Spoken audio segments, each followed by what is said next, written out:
We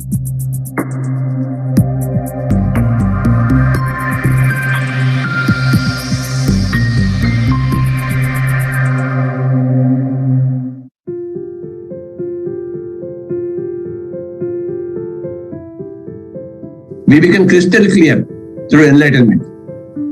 Before enlightenment, we are not crystal clear.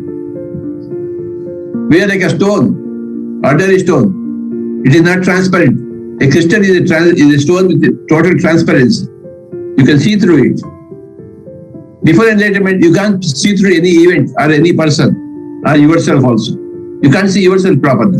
You misunderstand yourself. You misdirect yourself. You misunderstand others. You misdirect others. Everything is a hopeless situation, mess. Because you don't understand anything. And you are keeping on directing everybody else without your understanding. But after enlightenment, the whole mess is clear. Because you have become crystal clear. You understand yourself, you understand everybody else. So you don't misguide others. You don't misguide yourself. Perfect guidance comes once you become enlightened. You guide yourself perfectly. You guide your others also perfectly, your neighbors, your family members. You become a source of fusion for everybody, not confusion. In your presence, everybody becomes one. There is a fusion. Because you are having a crystal clarity about yourself. So you will be a source of fusion.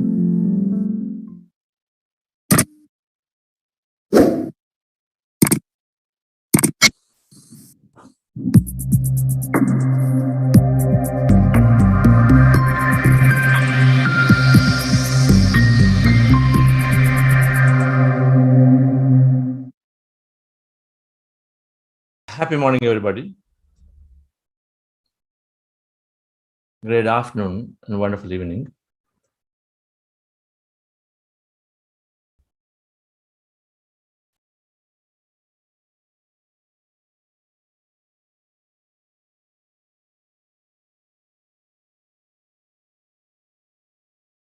So we become clear and crystal, clarity.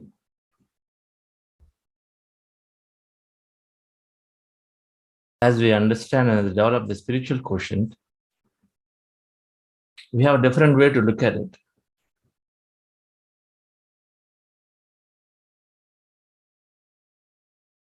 It has happened to everybody.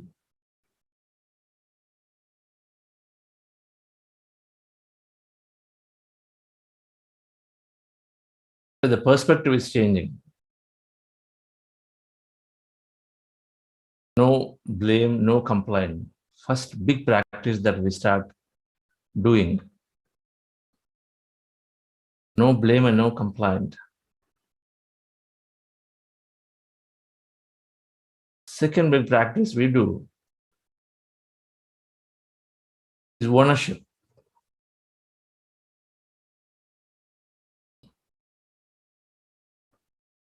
We take ownership where we feel we have to contribute. It's not somebody else's responsibility.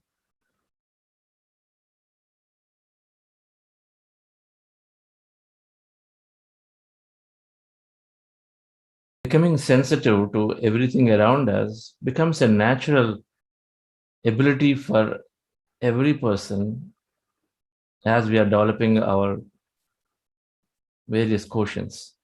Becoming sensitive to everybody. Karthikeyans have mentioned that we start looking at eco-friendliness. Earlier it was not there. Now we start thinking about organic vegetables. It was not there before.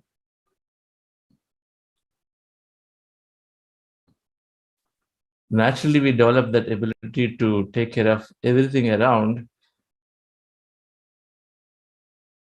because we recognize that we are one with everything.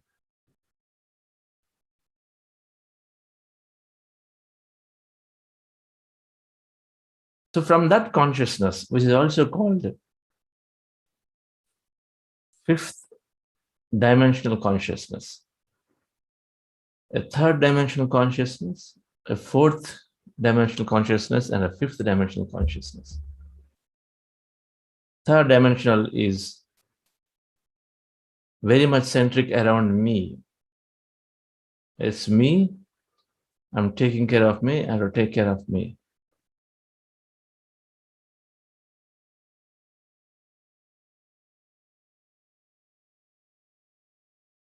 So it is all, the whole current majority consciousness is third dimensional consciousness. It's always about me. I have to protect myself. I have to take care of myself. I have to take care of my family. That is the only thing that we know. A is the third dimensional consciousness. Separation, dominance, aggression, control. These are the result of this third dimensional consciousness. Leads us to a whole set of experiences. But however, it is definitely leading us to experience it at the cost of something else. That is the problem with this. It is the cost of something else, the cost of somebody else.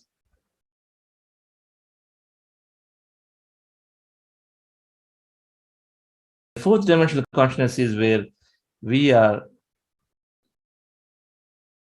extending love and gratitude, and compassion, so that we become one with them. We are still separate. I am separate and you are separate, but we recognize with a higher intellect that by being cooperative, by being loving to somebody, considerate to somebody, now they are in turn cooperating with me, and so I can do greater experiences, can have greater experiences. Fourth dimension consciousness.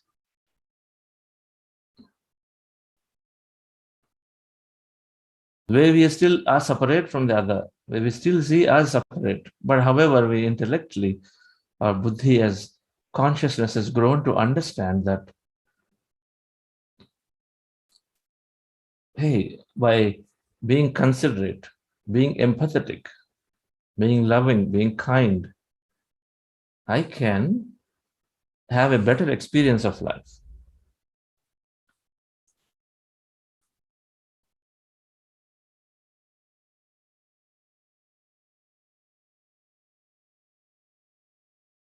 But the fifth dimensional consciousness is we become one with everything. In that spiritual quotient, everything is in me. And I'm inside everybody. I'm this energy. We recognize this. We understand this true energy field to matter, where we're all connected. We're all one. I'm that. And so we go into that, elevate ourselves into that. So then there is no separateness here of anybody and anything, and everything is us.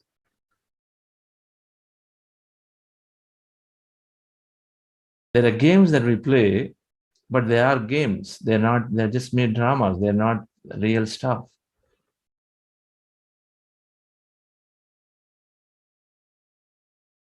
When we play a game with a set of friends, with a few family members, somebody's going to win. Somebody's going to, in the context of the game, somebody's going to win, somebody's losing, but everybody's playing, and then it is forgotten the next moment. We're playing to the whole night, taking those cards and then play whether the rummy or bridge or this or that. Sometimes even aggressively competing, but then at the end of it, it's all gone. We forget it. Within no time, we forget it and then move on to the next activity. It is the same. So we are one with everything and everybody. We play these little games to experience more, but then however, we are next moment we've forgotten winning or losing. We might have had some interesting arguments during that game, but then we would have forgotten at the end of it. So this oneness consciousness is what we develop, where we are operating from that state. So then, friends, the switch is different. We switch the way we counsel people, the way we speak to others. First, it's about me. What is it that I learn in a given situation? Then it is about what can I and what kind of advice I can give.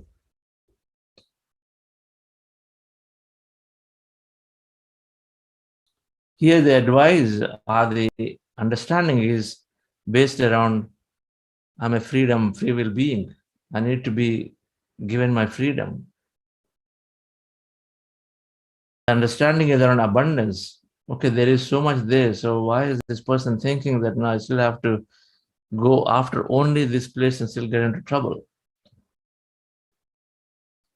Somebody comes for business advice, you're looking at it and saying, look from abundance point of view, don't look from competition point of view. That's lack.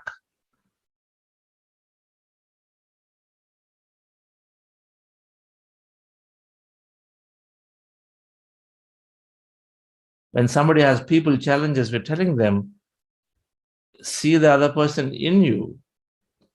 It is a lesson. It is something that is there for you to learn as a mirror. He or she is merely a mirror into you.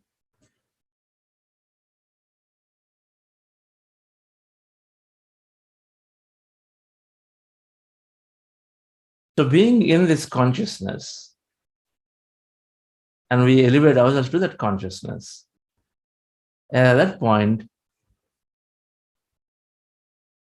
since everybody is in me, I'm in everyone else, so we naturally have the ability to take care of that me, that larger part of me.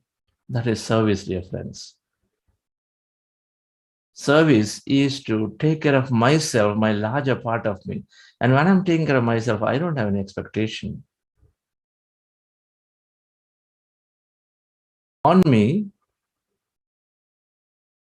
I take care of myself. So who are going to ask something? They're going to ask for recognition. And I'm taking care of myself. So service, in the grand definition, is to be doing whatever that we want to do to help others or the environment without any expectation. Nishkami karma, truthful deed.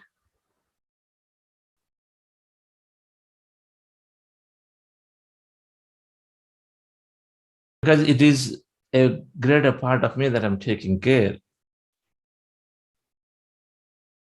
So take care of myself, my individual little self first, and then I extend to gain a greater experience of life. Then I take care of this larger part of me. It is still me. So we'll understand this service consciousness this week, because in our practices, very soon, very quickly, we are going to evolve beyond our personal needs. First, it is a personal desires. We're going to go beyond them. Then we go beyond our personal needs. And very soon we get to here. Because we recognize in the models of happiness, taking care of not only me, a larger part of me, is essential to be happy, of course. And then, but there's also a lot more deeply fulfilling and contentment, which we'll understand from many people who have been serving selflessly. So for any development, one of our core goals of Buddha's Quantum Foundation is that we raise to that level that we all automatically are sending a fragrance. Automatically, the fragrance is going around to everybody around us. That's our core goal.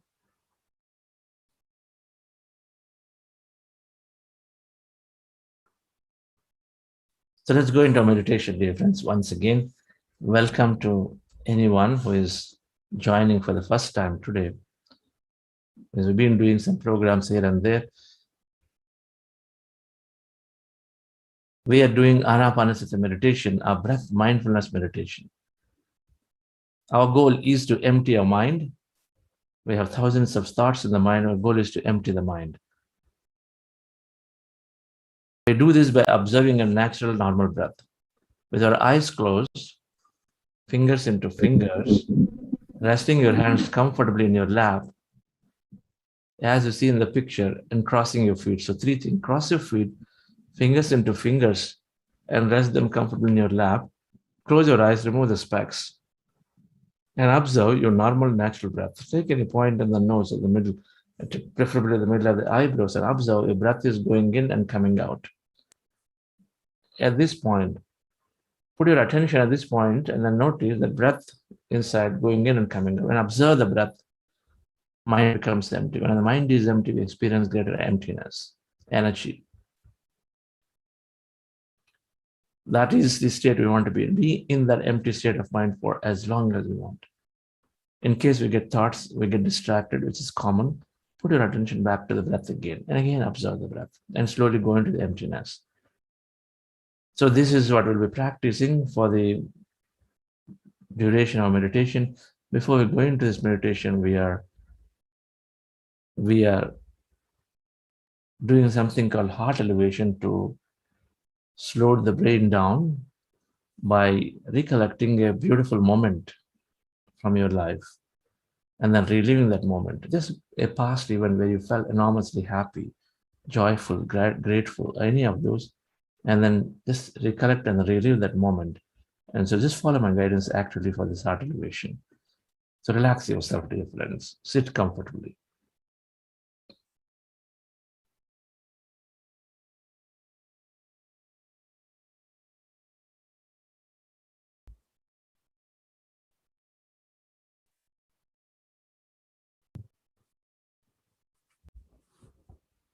With your eyes closed, relax your body, head to toe.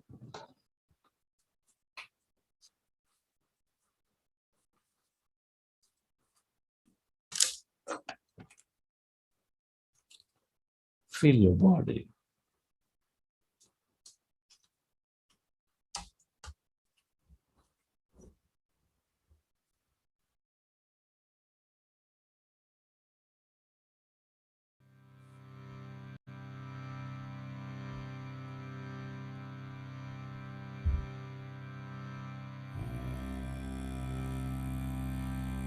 Dear friends,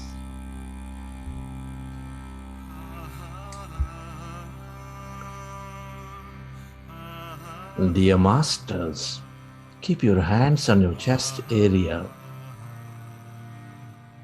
Rest your attention on your breath and on your sacred heart. Take a slow, long, relaxing breath. And can you feel your beautiful heart?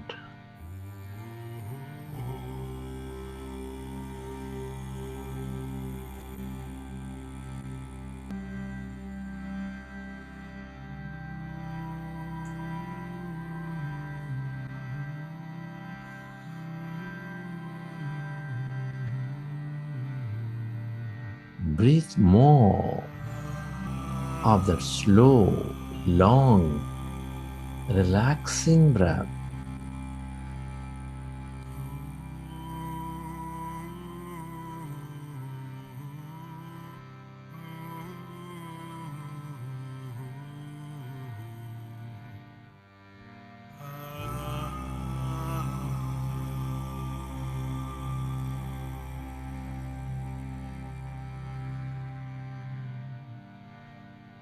And feel the beat and rhythm of your heart center. Breathe in to your heart of that slow, long breath and feel it, dear friends. Feel the center of all emotions, which is nurturing all life with its love, gratitude, compassion.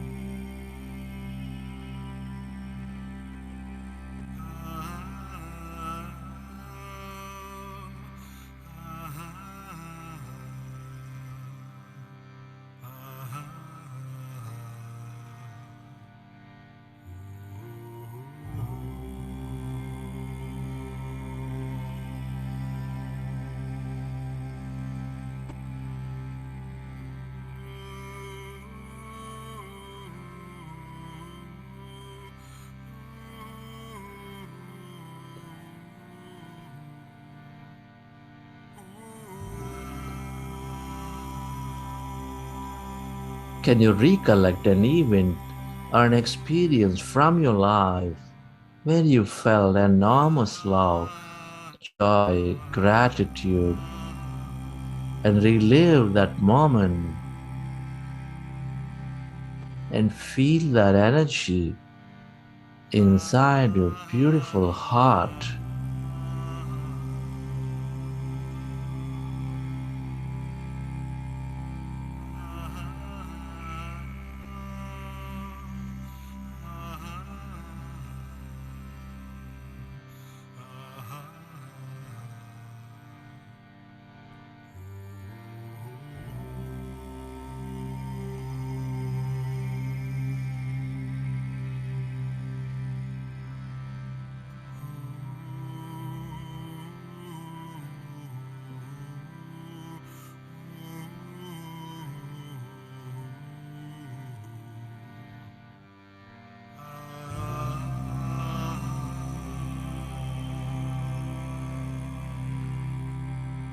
Relive that moment of love, of joy, of gratitude, and elevate yourself. The more you experience love, joy, gratitude, appreciation, the more you become one with all things and everybody in that experience.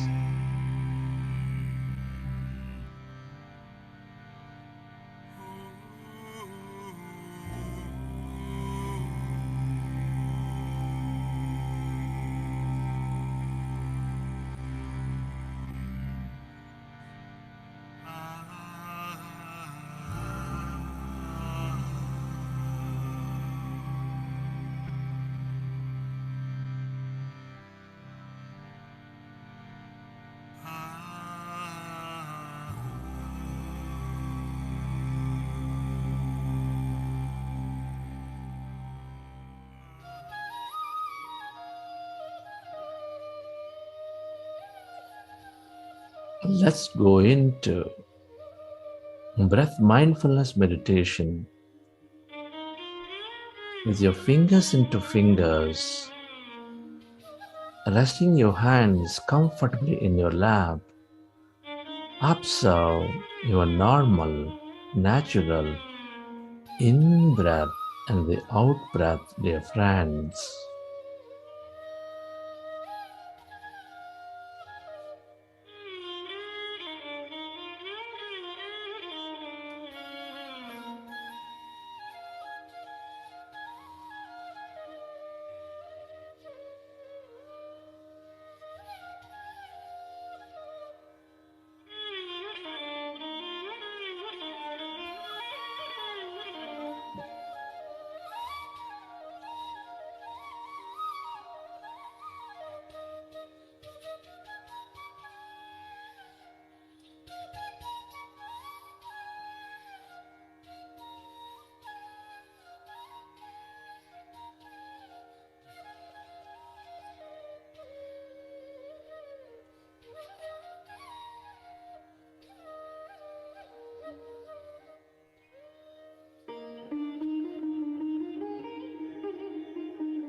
Be with your breath. become one with that in-breath and the out-breath of your friends, and allow yourself to slowly and slowly become empty of all thoughts in your mind.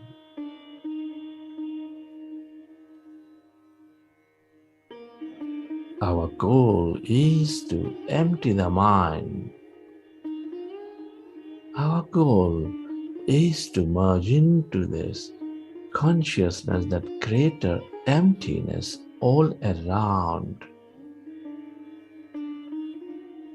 When we observe our breath, our mind becomes empty.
Observe your normal, natural in-breath and the out-breath, and allow yourself to slowly and slowly become empty of all thoughts in your mind.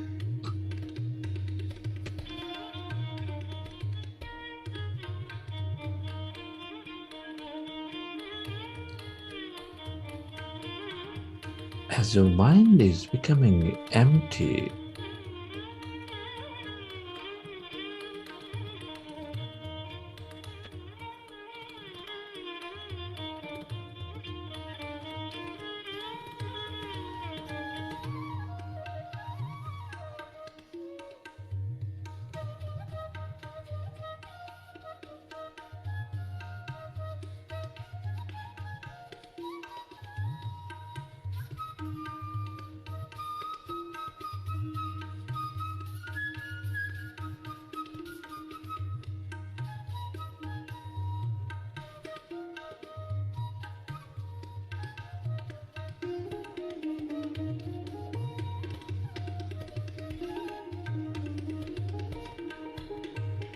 observe any sensations in your body.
As you merge into your breath, can you become aware of the emptiness inside of you, all around you?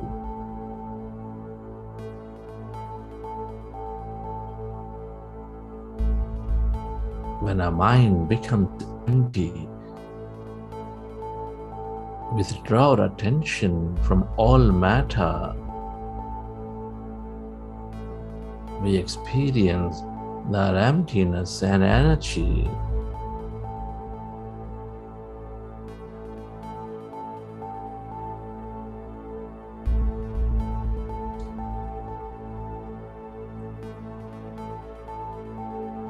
Become aware of the emptiness where there's no body, where there's nothing,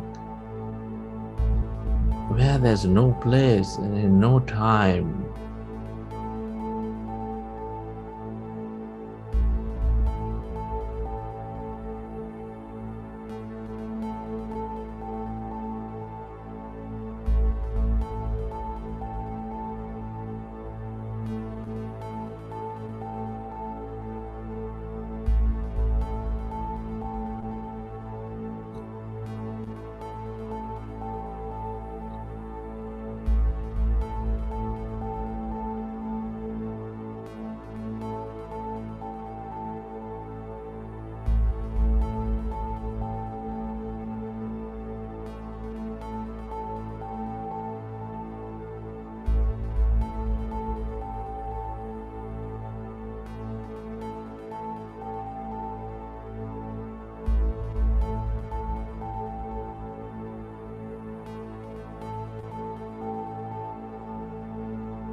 All emptiness is energy. This is the unlimited quantum energy field with infinite possibilities. This is your greater consciousness. The longer you stay connected to this energy field,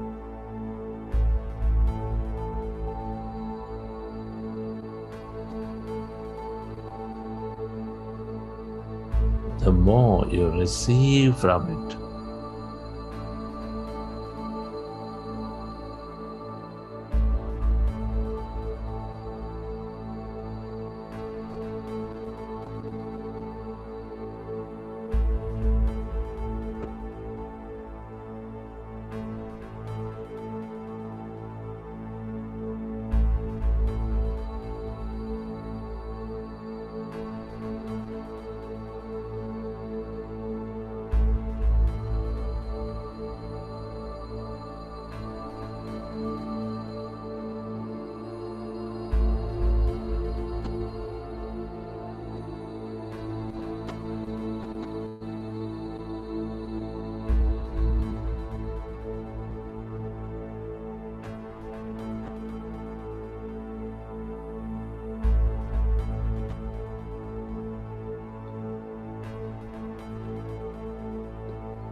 If you find yourself distracted in thought, gently go back to observing your breath, dear friends, and allow yourself to merge into this emptiness, this void, this light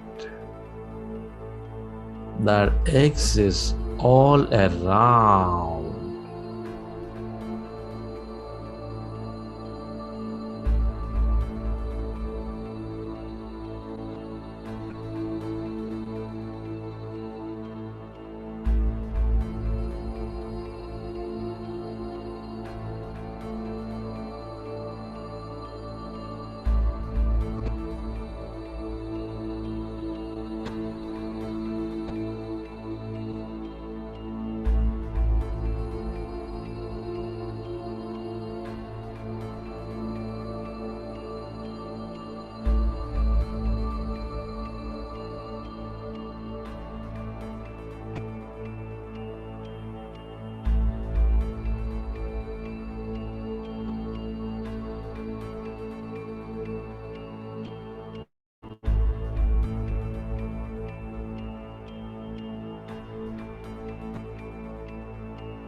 stay aware of this emptiness of that energy.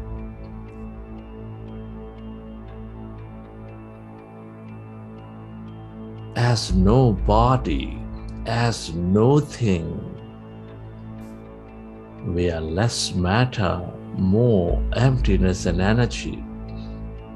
Allow yourself to stay away from your body, away from your life,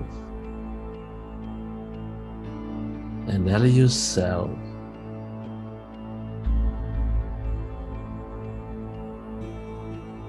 to become a pure awareness in this field of infinity. The longer we stay connected to this energy, the more opportunities we receive into our life.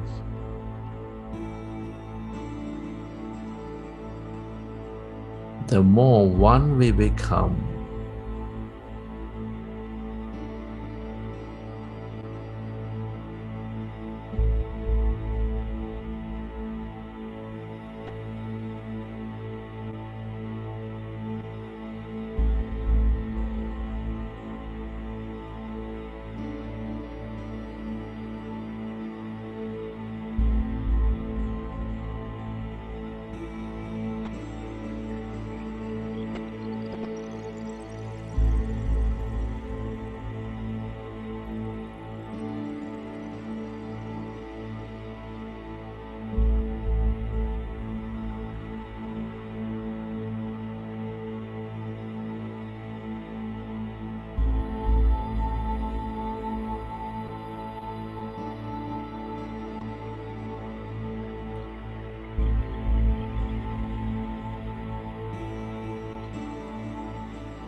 go deeper and deeper into the emptiness of yourself, dear friends.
Feel. What did you see?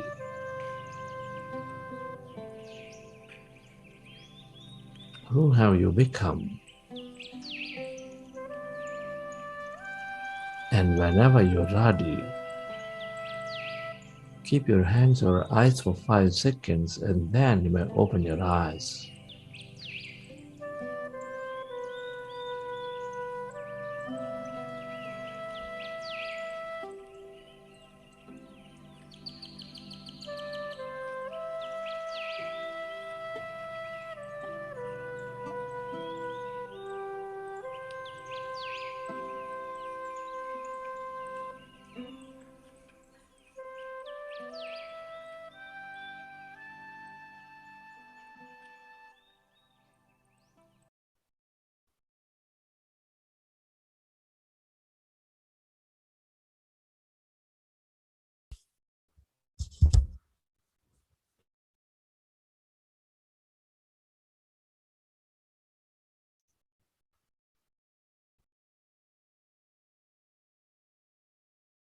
Okay, dear friends.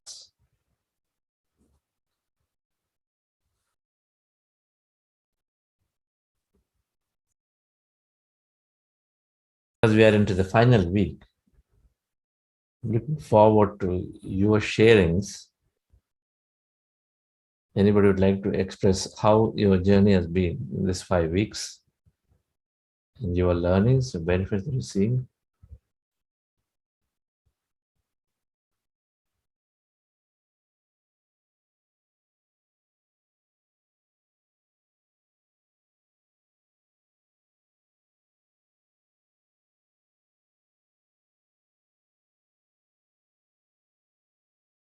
Are any questions?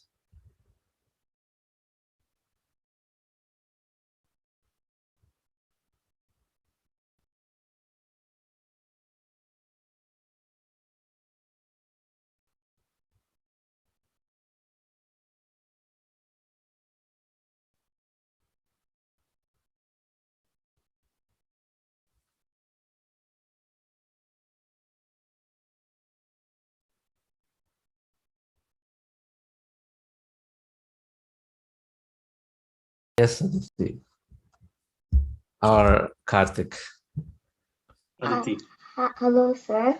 I have a question. Yes, tell me. My question is, what is the difference between visualization and manifestation?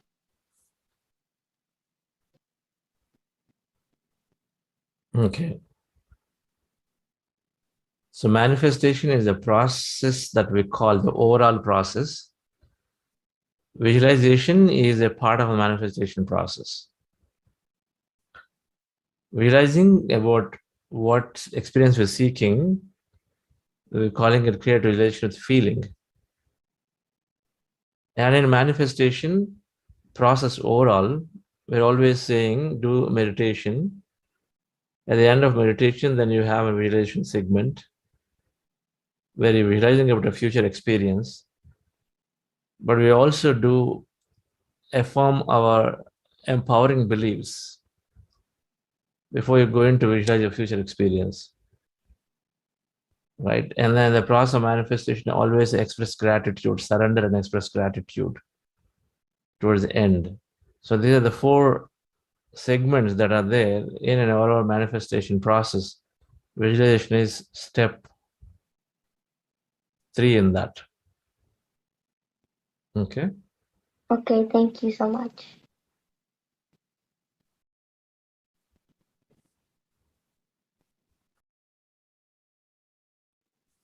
Yes, Mr. Hari. Good morning, sir. Thank you so much for organizing this program. And this is my second experience after Avendus. And I have been at least able to see certain benefits definitely as to commit myself getting up at early and as well as I'm able to as well uh, be conscious on certain things. I'm being very mindful on doing certain things. I see earlier I used to not bother about what whether the activities I do is going to result in any benefits or not. But now every activity I do, I am more mindful about activities, whatever I am trying to do.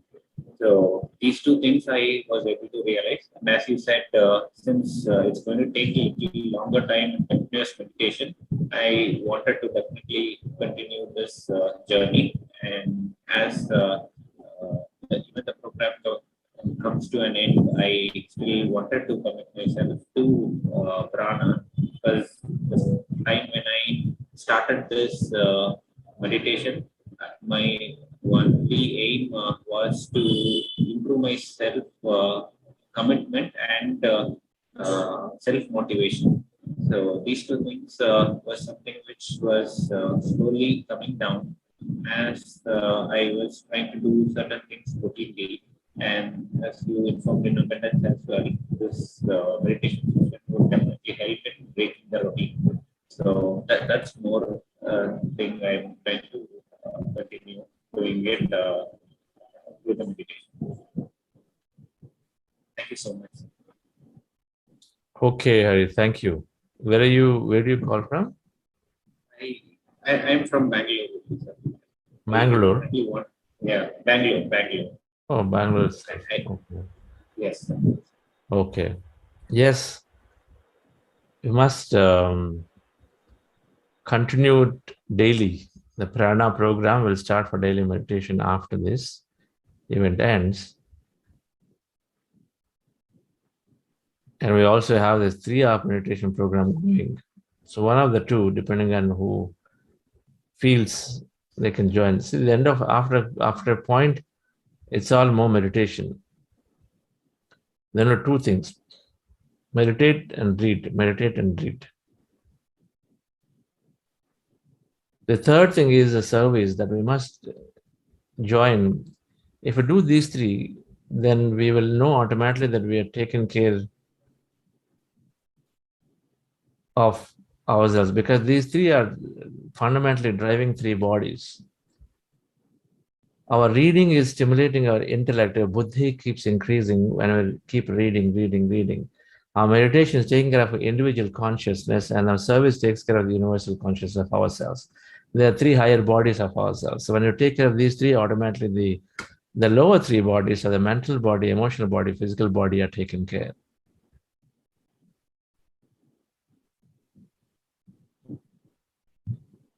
That's the formula. These 3 will have to be done to gain the true happiness. Yes. Thank you so much, sir. Thank you. I wasn't able to even continue, or I'm not a reader for a book, and that is another thing I am very conscious now, and starting to read these books slowly.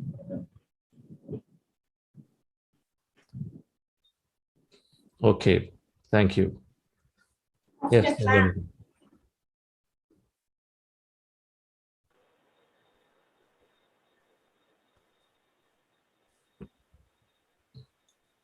Yes, Divyaji.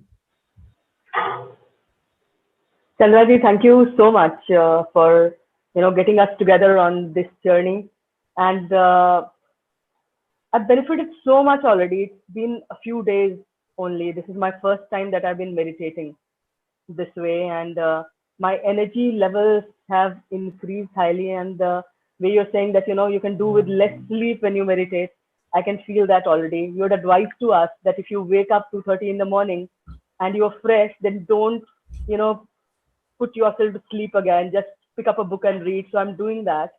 And you had suggested to us to buy the book Mind to Matter, which was delivered to me a few days ago. I started reading it, and the reading is so fascinating that when I woke up 2:30 in the morning, I wanted to read it more. And I think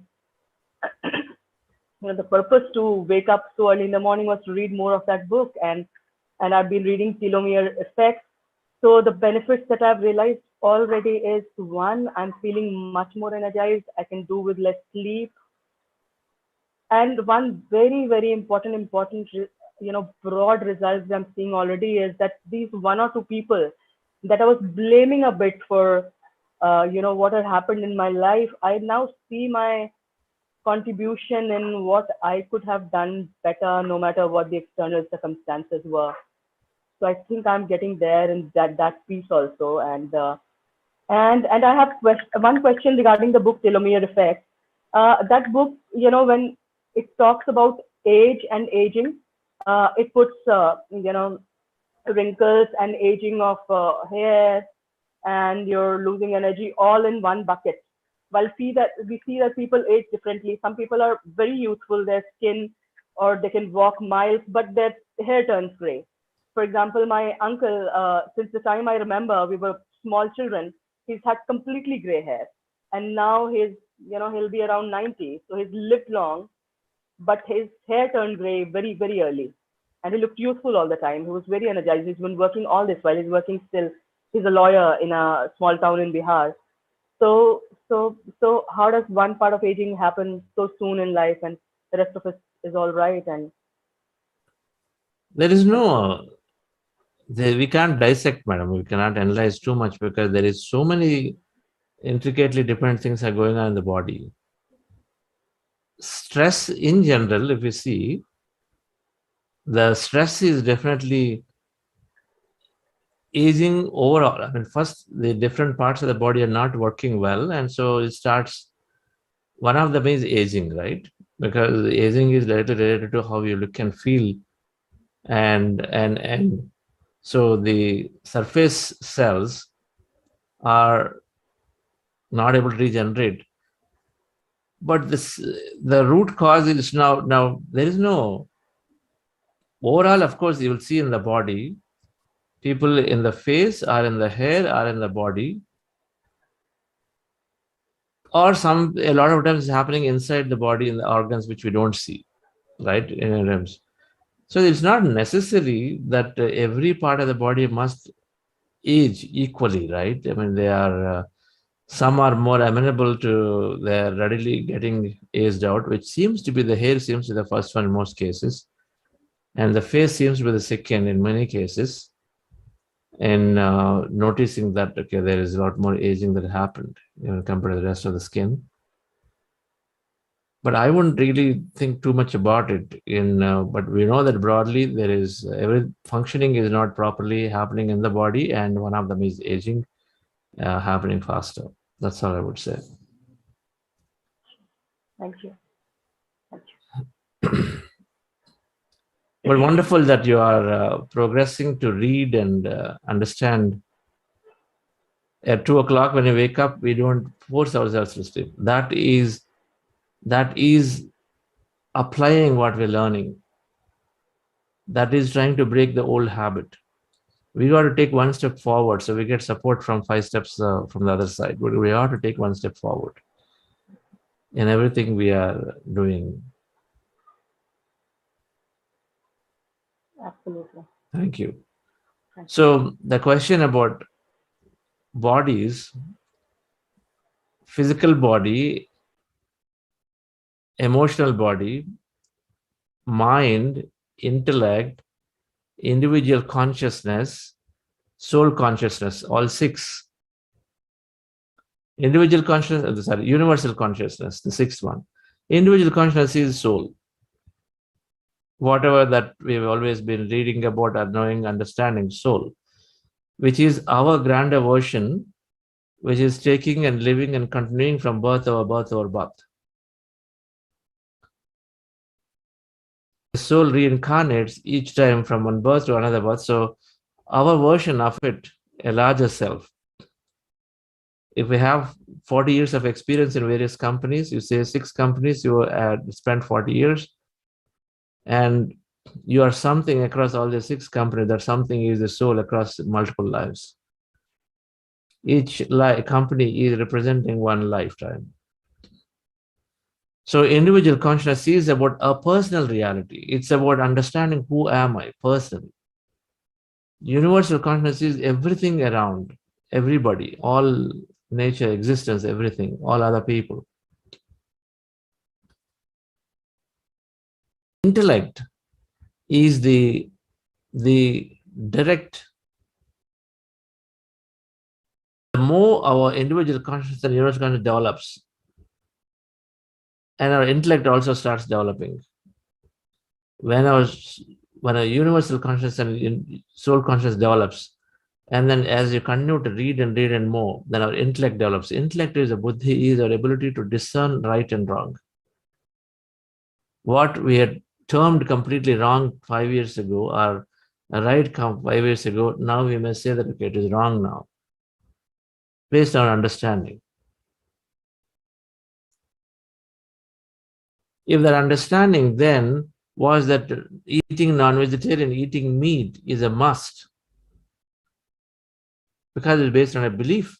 But now when we study, when I look at slaughterhouses, when I look at the evolution cycle of every individual, every being, and then now we say, okay, that was then I was right, but now I'm wrong.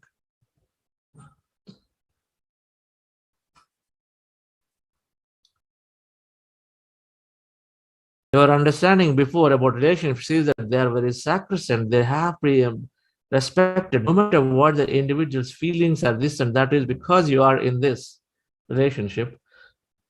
That was right then, but the now understanding would be, they are mere tools for us to explore and then grow ourselves, but they're not these like binding contracts. Then only suppression is there. So it's different. Then it was right, but now it is wrong.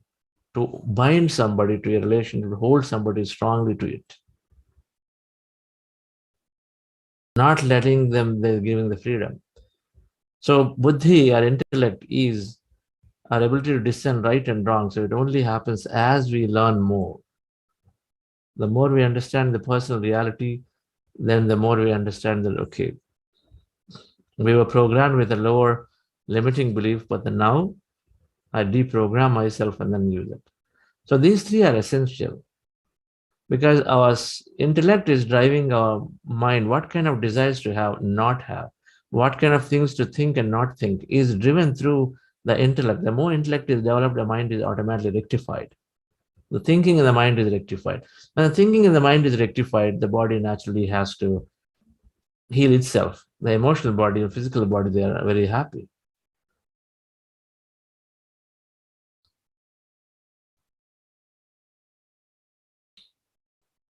So, dear friends, in the few minutes that we have, talking about service, I have gotten into service.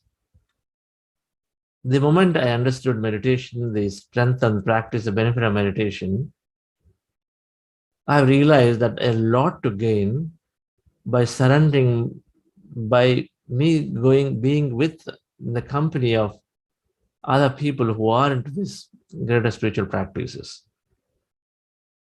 That was the reason why I came into service.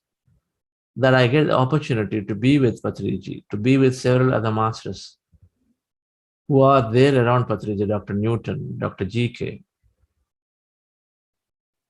Paul Vijay Kumar, Shreyans Daga. So many of them. To be in the company of other masters is how I took to service. While I was understanding then that it is all, if you serve others, of course, we naturally get happiness, it is always there. But service is strengthening our practice. In order to strengthen our practice of anything, we need to surrender ourselves, or we need to be around people who are good at that practice. And so this is one clear reason of why I came in. When I came in, and then later, as I started doing service, but I realized many, many benefits to myself.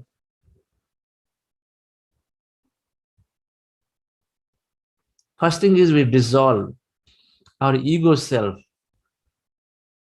Our ego self completely dissolves when we come into service.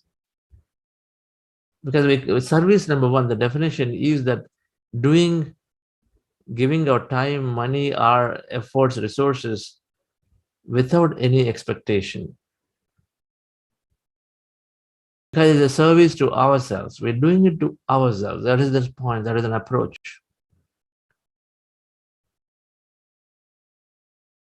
In the process, of course, everybody and everything around us benefits. No doubt about it. But service, we are doing it to ourselves. When we say a greatest service we're doing to ourselves is by developing the self-love to ourselves. That's the first thing. Swadharma, living true to our feelings, first thing. Then we recognize that in order to be happy, if I have to be happy in my home, people have to be happy. All my parts of the body are happy, only then we are happy. We know this. There's a constant stomach issues, we cannot be happy. We have to take care of it. Just because other parts are happy. So we have to take care of that thing around us where we notice it. So we naturally give a helping hand because we recognize that's part of it. But when we're doing so, even in our lower bodies, so number one, our ego self gets dissolved. The first barrier for progress is, of course, this ego self. Ego self, which is the second barrier, half knowledge. When we think that we know it, and so we ignore others' points of view. Our points of view is right. But when we come together, so when I came into Pyramid Valley, firsthand, what happened? We have seen people from different walks of life. A very established farmer, somebody who is a real estate business person, someone is commodity tradings and all that, living in Bombay, that's Dhyana Jagath.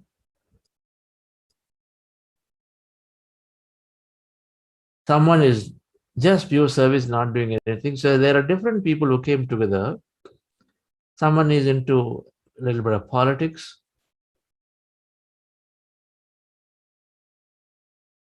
They all came together. So now you recognize that who is right. Now they all come from different types of backgrounds in being successful. Everybody is successful. Success is defined by how happy you are, or whichever way. If someone defines it by money, then everyone is successful. They earned it.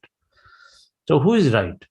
So we recognize, when I came in, first thing I recognized is I may have a point of view of doing, say, this building differently or organize this event one way. I'm always for writing down, getting it all vetted, and then having a more systematic approach.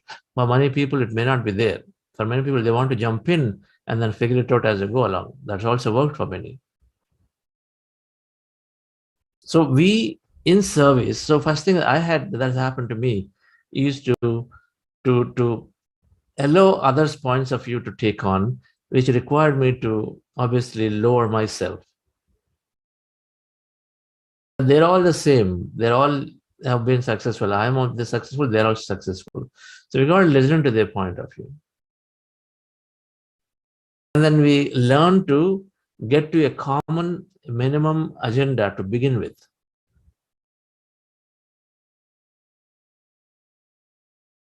Automatically, when we are dropping our I ego self, then we naturally are ready to receive more, ready to learn more. So that is a personal benefit that's happening with service. Second thing that's also happening with service is when we are helping others, when we are taking care of others, our manifestation ability increases automatically because we have an emotional payoff of many. It's all about emotional payoff. How much your state of being is arising and then how much others are participating in your manifestation. Both are there. Because we're all influencing each other, right? All the time. We're influencing each other all the time. So when we serve, first of all, your state of being is elevated because we're so happy, contented, more content than otherwise. And then so we are in a better state of being, and this, which means that the more high state of being, automatically we receive and receive and receive. Because we have more energy, more strength to go and signal the field about what we want. When you're lower state of being, then we are sucking energy, we're not emitting energy. Lower state of being is the lower emotions. Service is lifting us up automatically. And so one, we have a higher, better state of being. And then two, others who benefit and naturally are sending their energies towards you, towards the cause that you are into, towards the thing that you want to manifest, whatever that is.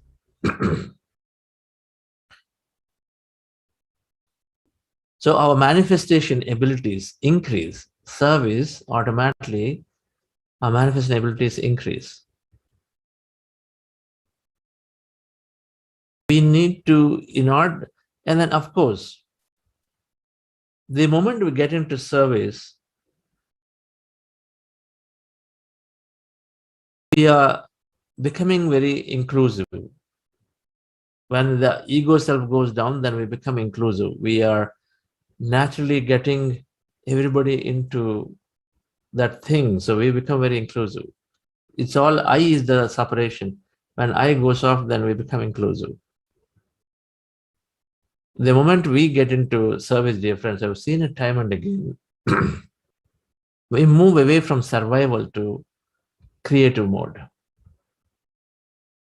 Before service, we're counting our salary, we're counting our, the energy that I have to do what I can do. We're worried constantly about a family. We're constantly worried about a job. That's all survival. But if we can muster, recognize that service helps me anyway grow, but then if I go into service, then we move into automatically creative mode. What I mean is, when we start service, I've seen always people who have challenges, then slowly the challenge will go away. Many do not have a clarity of what to do. They start doing service, suddenly the clarity develops. The financial challenges seem to go away when they come into service, because when you're doing service, you are empowering, enabling somebody else. You're enabling somebody else to live a better life. And so you are enabling somebody else to experience life more. Move from survival to creative. That means you're experiencing more life more. And so when we do that, automatically the consciousness, which is only goal is to experience itself more, is constantly coming and supporting.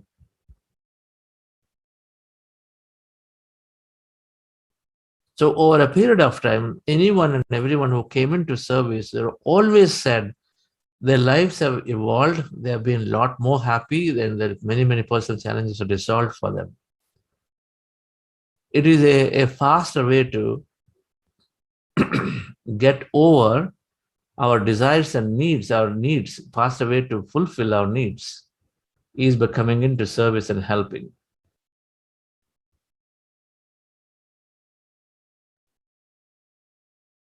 And I have decided personally that meditation service is where I put all my time and energy into, resources into, my whole lifetime.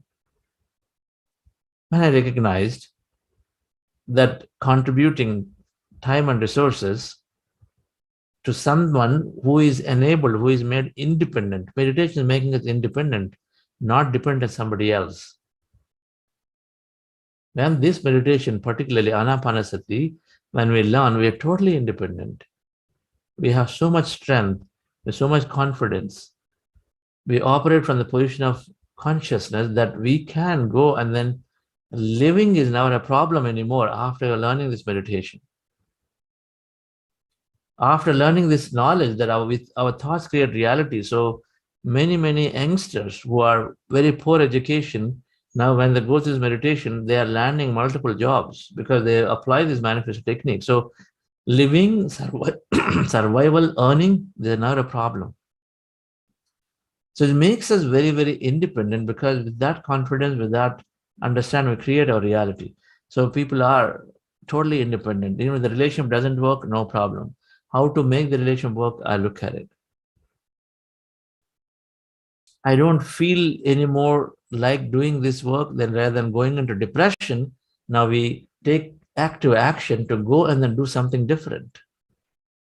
Many people go into depression because they don't enjoy the work anymore at all, but then they feel like they're stuck in trying to fulfill the responsibility, so they're into this depression.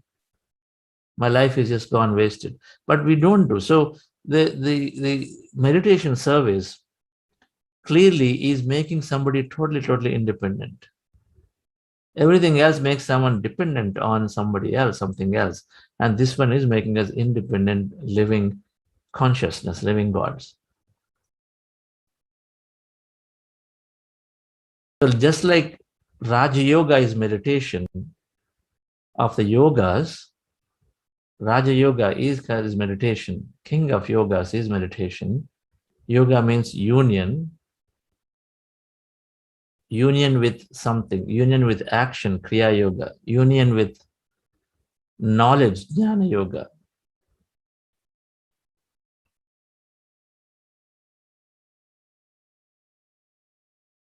Union with your consciousness is Dhyana Yoga.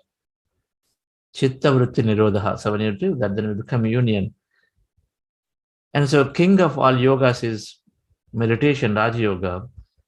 One can clearly extrapolate to say that meditation service clearly is giving us a lot more deeper fulfillment, because whoever we touch with meditation, we don't have to take care of them anymore, because they are taking care of themselves, and then they're taking care of many more people automatically.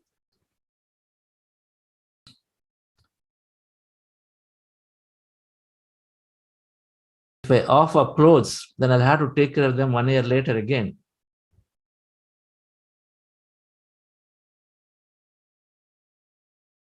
Thank you very much, dear friends. joining to be part of this.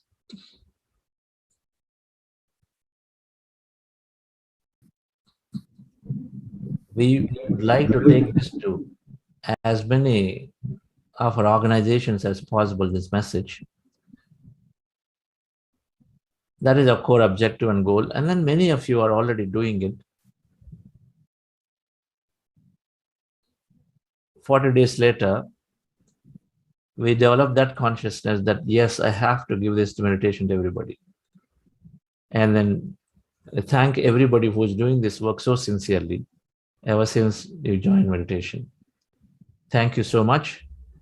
And we'll see you all back again at 6 a.m. tomorrow. Thank you. And Madam, we'll take your... Yes, Madam. Yeah, good morning, everyone. I'm Krishnaveni Arnasalam from Malaysia, Penang. Yeah, I've been in this meditation, Anapanasati meditation for almost above 6 months. So within this 6 months time, I joined 2 of your program, that is Abundant, and this is the second one. I'm also in the Cosmic Shower. Okay, beside this, with all the teaching and all the knowledge that you are giving to us, I have so much of gratitude to you and your team and many others, Pyramids Masters as well. Okay, and I have one question. Actually, I have 2. First, I ask one question. Okay, so far, in fact, I have developed 2 platform by my own. One is teaching meditation to adult. I've completed 92 days. Today successfully completed 92 days. I'm doing it every day morning, 5 a.m. at Malaysia time. And secondly, I've developed another meditation platform for children. And I have been doing it for the last 1 month plus. So it's going also successfully. So all this is the confidence I get from doing meditation in Anapanasati meditation. So I'm very grateful to everyone that have helped me in this journey. Okay, my question is, I have gone through a lot of good experience, vision, all that I have gone through. One thing, I was waiting someone to ask about this question, but so far no one asked yet. Okay, because I always think that I will get an answer from those who is asking question, but this question I haven't get an answer, so I have to ask it before this week is already end of the session, right? So my question is, why can't I feel the vibration in my body? Because there are a lot of masters are telling by using crystal, you can feel the vibration, and then by using pyramid, you can feel the vibration. I can't feel any vibration in my body. I have felt my oneness. I have felt the emptiness, everything. When I close my eyes very fast, I can go to my emptiness stage, all that. But the only one thing I cannot feel is the vibration in my body. Why is that so? Why should it be so? Because everyone is telling that they can feel the vibration, the tinkling, or a lot of things. Is it everyone or is it some people? I'm not sure, but most of the people are saying they can feel the vibration. But I can't feel until today. If we ask here, how many people are feeling oneness? Let's take a vote. You're feeling oneness. How many people are not feeling oneness yet? How many people have not felt oneness yet? Just to reinforce to Krishnaveni Madam, that she's feeling something that others are not feeling. Same way others will feel something that you don't feel. Okay. Satish, yes, me, not yet, right? So there are at least 2 people who have not felt what you're saying. I feel emptiness, I feel oneness. So same way, there are some people who feel vibration, but they don't feel other thing. That is not necessary, madam. The experience of meditation along the way are only Some people will see dreams, story after story after story after story. Have you heard of Girija Madam? Girija Rajan Yes. Madam? Yes. In fact, Every time yesterday I was together with her. Every time she sits in meditation, third eye opens and she'll go and see in many things. So it is not necessary. It is not necessary that we feel it. Okay. These experiences are happening only for various reasons. There is no one reason, but for some it is to reinforce themselves that, okay, this is there. For some it is to use that information to help somebody else.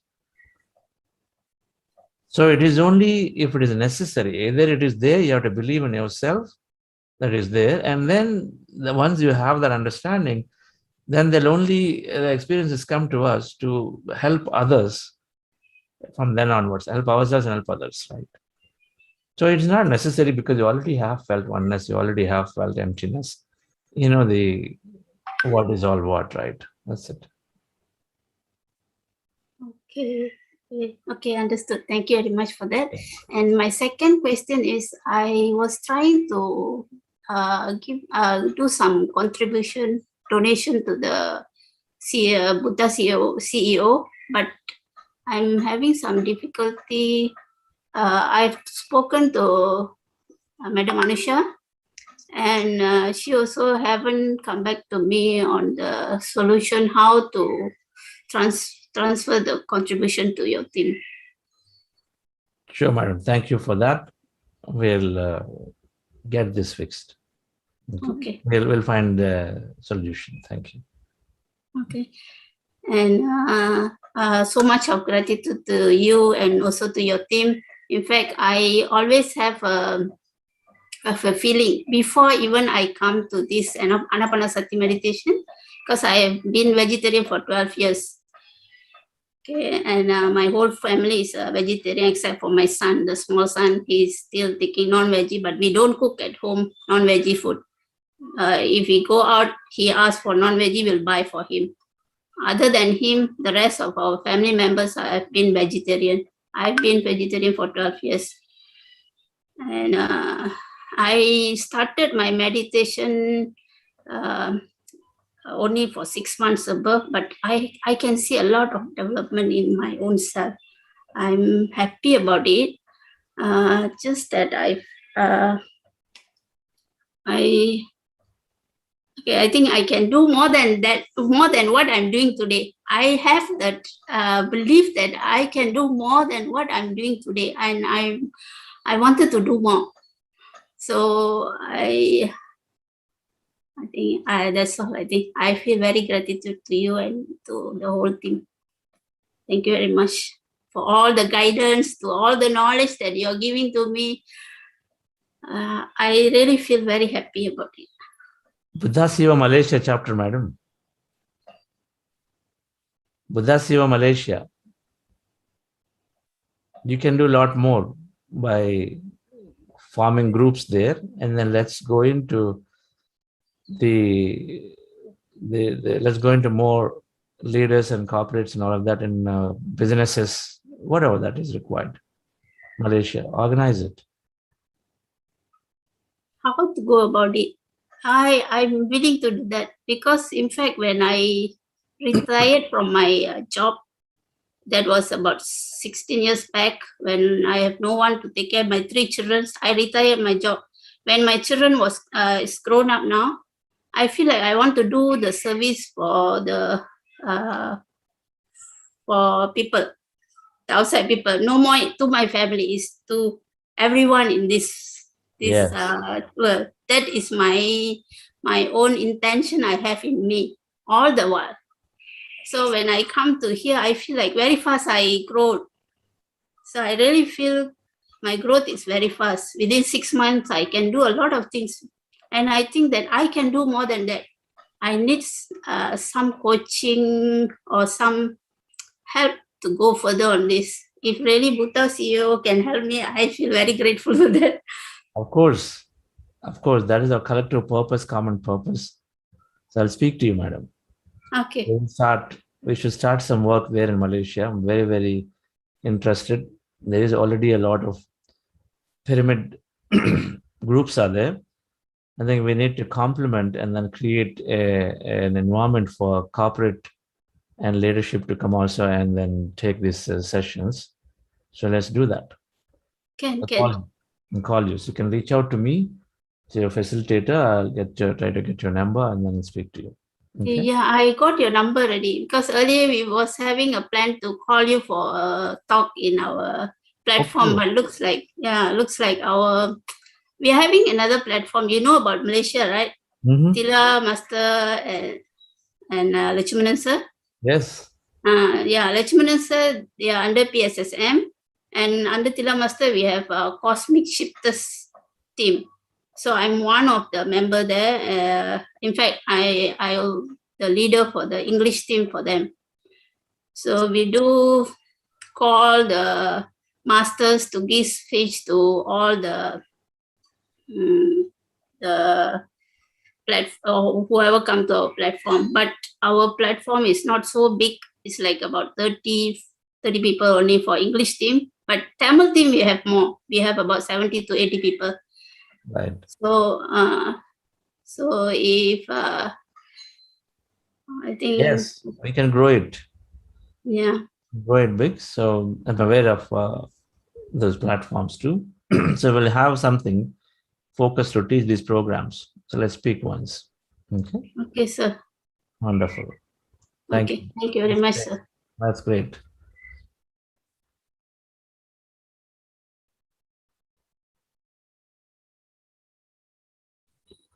Yes, Mr. Hello నమస్కారం చంద్ర sir. నమస్తే.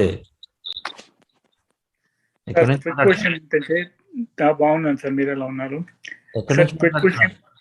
నేను US నుంచి మాట్లాడుతున్నాను sir, ఈ Charlotte north Carolina. Okay, చెప్పండి. నేను breathing చేస్తున్నప్పుడు ఏమవుతుందంటే చాలా నార్మల్ గా అబ్జర్వ్ చేయలేకపోతున్నాను, హార్డ్ గా చేయాల్సి వస్తుంది కొన్నిసార్లు. అండ్ ఎగ్జైల్ చేసినప్పుడు I feel like I'm exhaling it to my brain straight away here. I can feel it here. And it's very hard for me to observe the breath. Like I have to forcefully take it and, you know. But we have to observe the natural breath. We don't do exhalation and inhalation, forceful. This technique is only a natural breath observation. Even doing that and doing that. Even అలా చేస్తున్నా కూడా కొద్దిగా నాకు అది వెళ్తున్నాను, అదే meditation చేయగలుగుతున్నాను. And body shakes కావడము, నెక్ స్టిఫ్ కావడము అలా అవుతుంది. Then you are doing a different technique altogether. You are doing a different technique, your own technique. All breathing is pranayama, and all pranayama has different effects, different impacts into the body, and they're all there. But what we are doing is Sukhmaya Pranayama. So I won't be able to help you if you're doing something else because it is different at that point. Right? Mm-hmm. It's different. Sudarshan Kriya has a different way of breathing. In that, or connected breathing, the rebirthing breathwork breathing is different. Transcendental breathwork is different. Kundalini breath is different. The way you breathe and then the frequency, the connectedness, all are different. So we're not doing breath work, we're not doing pranayama, or we are doing Sukhamaya Pranayama, is observing our natural breath, which will take us to quickly to the empty state of mind. Our goal is to empty the mind. So we have to go do a process which is beyond outside the body. The moment I start observing, right, it's like feel like suffocating, like, I cease to breathe, like ఆపేస్తున్నాను, మొత్తం breathing ఆపేస్తున్నాను. Continue into it. You cannot stop there. All you're doing is what? Observing your just breath. That means it is the most relaxing and restful activity one is doing, isn't it? Mm-hmm. The breath is there, just observing. It's the most restful. So there cannot be any side effect because you're just resting, right? You're just closing, you're sitting there. All you're doing is just observing. So there cannot be any side effect. So just sit down there, and when that is happening, whether there's some anxiety or whether someone feels heartbeat is faster, someone feels suffocation, just sit through it, because that is nothing but a reflection of some kind of a past of either a traumatic or kind of a deep-rooted belief or feeling that is suddenly coming out in that silence. The whole process of meditation is to remove all of those which are holding us back, which have always project into something, some kind of fear, some kind of inadequacy, anything it might, knowingly or unknowingly. Some may know, some may say my life is perfect, but they still don't want to close their eyes, then suddenly I'm out of nowhere, some fear can come. But just sit through it. You have to sit through it, and you'll pass through that stage. What can happen? Suffocation is there, but you're not suffocating yourself, isn't it? You're still. No, I feel like ఎందుకు breathing చేయలేకపోతున్నాను నేను observe చేయలేకపోతున్నాను అనుకుంటాను. Okay, చేస్తాను మెల్లిమెల్లిగా ఒక stage వచ్చాక ఏమవుతుందంటే I have to exhale it out, like I can't observe చేయలేకపోతున్నాను. You're holding the breath. Are you holding the breath? No, I'm not holding the breath. Yeah, you're not holding the breath. No. So talk to one of the facilitators.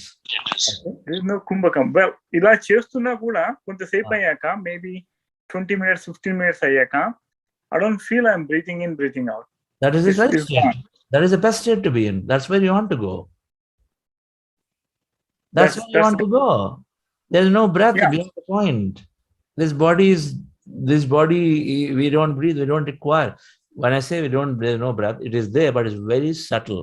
When the body, when mind is fully resting, then you need no energy or so little energy for a basic autonomic nervous system to happen, basic metabolism to happen. You need so little energy, and all it requires is so little, so subtle, we don't even notice it. It's as good as not breathing. That's how it appears. It's the right state to be in. Be in it. Well, I enjoy that. Like to be there, but initially I have this problem. I have to breathe out, breathe in, breathe out, breathe in. And ఇలా దానికి చేయాలని అర్థం కావట్లేదు. మీరందరూ అంటున్నారు కదా observe చేయండి అంటే, ఆహా వాళ్ళు ఎంత అదృష్టవంతుడు, మంచి కూర్చొని అబ్జర్వ్ చేయగలుగుతున్నారు. నాకేంటి ఇట్లా practice. There is no Venkateshwar garu, just practice it. You have to cross that barrier that is happening, and you will cross it. Don't try to divert it by using a heavy breathing or lighter breathing. Then you're only masking the problem that may be there that needs to come out. So just continue to observe. So until the point you can stay, and where you feel absolutely suffocated, can't at all sit, okay, break the meditation, again sit down, but continue to observe it. Like that, you do a few times, and then you'll get through it. You'll go beyond it. Okay. Got it. That makes sense. Maybe I'll take few more sessions like this. 6-week process. I'll be I decided to be continue. I never thought that someone ఇంతకు ముందుకి ఏమనుకునేవాడిని, వీళ్ళకి పని పాట లేదు, కూర్చొని ఎలా observe చేస్తారు, how do you close the eyes and be there for 1 hour? I used to think like that, and then I realized that how stupid I was, instead of doing this thing. Like 10-15 years back, I used to think I can't do that. Now I realize that how dumb I was, and I should have done back then. Yeah, and thanks a lot for what you do, and for yourself and for the rest of the community. Thank you. Thank you, Venkateshwar garu. Yes, we've all been there that way. Next 6-week class untunda, continuity untunda dinki? Yes, sir. We just have this time little longer break, but November 1st it starts. But our continuity is happening from every day from starting Monday. We have a morning meditation, 6 to 7. I won't be there, but our facilitators, Avani madam, they are holding it. So it's a nice group meditation. People come together, meditate, and go. Just going to continue. That's going. Okay, sir. Okay. Thank you, sir. Have a good day. Bye. Thank you. Bye. Yes, Induji. Good morning, sir. Good morning. It's always a blissful experience, sir. I'm really leading a very good life now. I'm very confident and all. I just want to ask one question regarding this breath. There is no this forceful inhalation, no forceful exhalation. Sometimes what happens, like today's music, my unintentionally my breath, the breathing becomes little bit faster, or the change of breathing pattern. I noticed some change in my breathing. Is it okay, sir? With music, with music. Absolutely. Okay. Okay, sir. It is natural. Okay. And one thing more, sometimes, as it is anapanasati, anapana. So sometimes it's in my mind, ana, then pana, ana, pana. When I inhale, it comes in my mind, ana. So this is a mental chatter, kind of ana, pana, ana, pana. So is it okay? It's ana apana, by the way. Okay. Ana Okay. Sorry, apana. sir. Okay. But avoid don't make it a mantra. No, not mantra, sir. I mean, I don't utter this word, but I feel this ana apana. I feel it. Is it okay? First of all, there's no that breathing the way you're showing it, right? You know that. It is your natural breath. So when I'm observing right now, I'm not changing any breath movement, isn't it? So it's a natural breath. I'm just simply observing in, out. Right now, observing my in and out. Calm. Right. So there's no extra inhalation, exhalation, which is what you're telling, I think. Yes, sir. And so now there should not be any mind activity. That feeling of initially, in the initial moments, yes, it'll be there. Your ana, apana, initial moments may be there. But slowly, that part has to go away. You have to let go of it. Because if you're onto it, that means you are continuously looking for the breath. But after a while, that breath becomes so subtle, there is no breath. But then by you looking for it, it'll come back. You'll always be with the breath. There is no going onto the other side. If that is not happening for you, so initially ana apana is fine. And then as you are with it, and as you are with it, as the breath is becoming lighter, shorter, your ana apana, the very feeling also has to disappear. Because the breath itself is so subtle, there's nothing to observe. So the feeling also should disappear because it's not there anymore. Then you're okay. But your feeling is first. That means you're always forcing the breath to be there with you. And so you won't go into the emptiness. Yes, sir. You are right. And with music, I find something I enjoy it, sir. With music. Fine. So, That's okay, fine. sir. That's Okay, sir. That's Thank fine. you, sir. Thanks a lot, sir. Okay. Thank you. Yes, take the last one, Rachnaji. Morning, sir. I had actually earlier also told you that, I feel a little pain in my left shoulder when I'm meditating. So, you said there's some kind of healing happening. So I still feel it from day one till today. So I was wondering, is that healing still going on? Is it still not healed, despite of an everyday meditation? Is something, and initially the initial weeks of meditation did me a lot of good, my sleep, even my manifestation. I just manifested a small thing, but I saw a great improvement there, a great improvement there. So things were working beautifully in the initial few weeks of this meditation. But I don't know, after a few weeks, like let's say after the manifestation week, I felt a little low in my own personal improvements. I felt that I was distracted more. The main reasons were I have an allergic cold, which was there before I started meditation. That has not improved, and early morning it's the most. When I get up, I sneeze a lot, and so while meditating, I find it very challenging to with a blocked nose, how to kind of inhale, exhale, and watch my breath. So initial weeks I saw an improvement in my cold and I could do it very well. But after a while, like let's say after week 3, week 4, my cold increased and I couldn't concentrate more. And then that shoulder pain also kind of, though it's for a very not for the entire duration, but it does cause me a little bit of pain. So So yeah, that's the problem. these are it is natural for many to feel after 3 weeks. Okay. There is a tremendous amount of high. In 3 weeks, literally, there is quite a bit of change happening in the brain and firing. There is a lot of interest to actually learn. So there is a slight fatigue is developed by everybody after 3 weeks, because then the learning curve slows down a bit. Oh, okay. Initially, suddenly there is a tremendous amount of learning, neural reworking, and neural network rework is happening. Okay. So there is a fatigue for sure, which we are noticing among everybody also. So it is okay in the sense the cycles will be there, madam. So you just continue. Okay. In the process, if you felt strongly to read a book during the last 3 weeks of it, normally we will continue with either reading, more meditation, less reading, sometimes more reading, less meditation. These are cycles that continue, they happen. Sometimes we feel like a lot of absorbing more information, more knowledge. We spend more time there, less time on the meditation. Sometimes the other way, right? So just see if you feel like reading more, you read.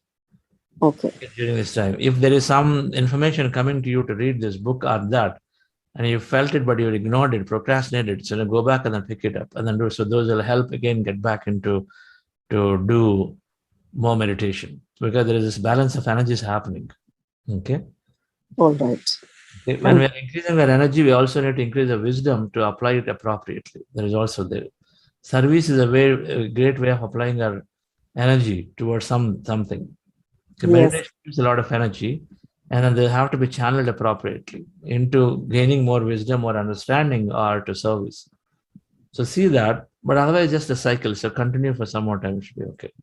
Talk to your facilitator. Okay, all right. And when we talk of service, can we teach this kind of meditation to others? Why not? But then the music and all that you do and that flavor that you bring, how would we do that? Everything is there. I mean, you can play this guided meditation, they are there. If you'd like to just do by your own guidance, then you can play music. We share the music and then you can play them, or they're all plenty available on internet, PMC channel. It becomes secondary. Your intent is the primary. Your intent is primary. And then what you like to play, you can always play. If you like to teach, what do you do, madam? I'm a homemaker, but I've been looking to, so my main concern area was to restart something of my own, because I quit work because of children and now they are grown up. So my son is in his 10th. So my idea was, once he's settled in his 10th and he passes out with flying colors, then I will start something of my own. But I've realized that, these kind of things are only interesting me. The meditations, the, any kind of life coaching or things like these. So I'm just, experimenting with these things, yoga, and, I've done some courses in yoga and, Puranas and Vedas and all of that. So just trying to figure out what can be done. But I'm currently a homemaker only. Sure. After getting something done, then I will start is a Newtonian model. Okay. Quantum model is everything is a possibility already there. That is your son excelling while you are already doing things. Both are simultaneously existing. Wow. Latch on to that, not one after the other, because because that's what I've been wanting to do. Okay, let kids grow up a little bit, then I will start. So it keeps, one thing keeps popping up. Okay, now parents are sick, so let me attend to them and then I will start. So now it is like, no, it's my son's 10th. I can't, So both this and that is not been happening with me. That multitasking is, I'm not been able to do. It's not multitasking, but it is what we create. We say after this, so then what we are creating is after this. Yes. That's literally how we are thinking is what creates. So wonderful. We can help you, right? You can join our team. Where are you based? Mumbai, India. Join our teams like Krishnamanaji is going to teach more. I guess more certainty. So talk to your facilitator, and then as a volunteer, if you'd like to join as a volunteer to with us, and then we can do some work together. Thank you so much, sir. Thank you. All right. Okay. Thank you all. Thank you for these wonderful conversations on service weeks. Thank you. Have a grace. I choose no more fear. I choose no more shame. I choose to live in love. I am light. I am grace.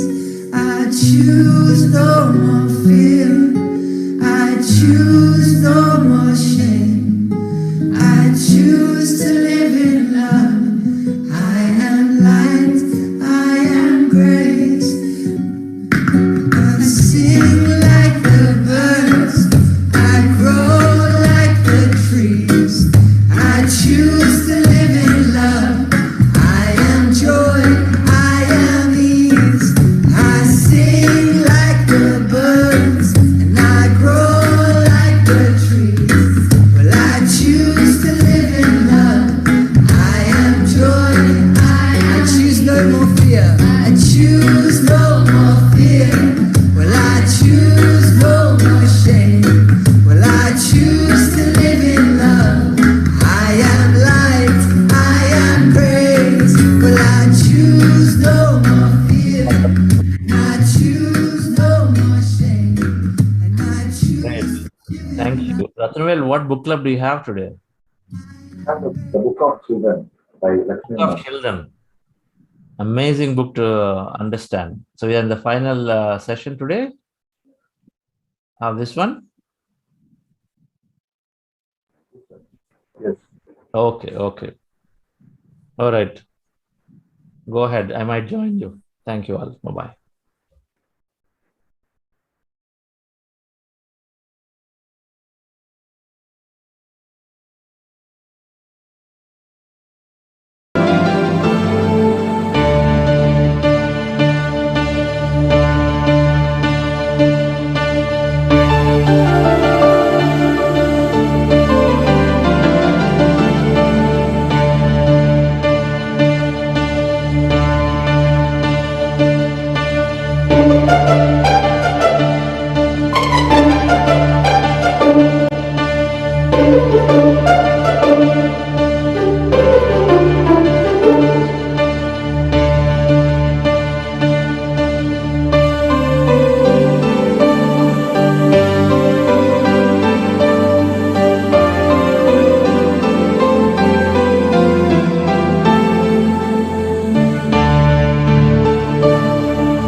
ఈ జగత్తు అంతటి లీనం చేసుకుని తిరిగి మళ్ళీ సృష్టి చేసి నీకు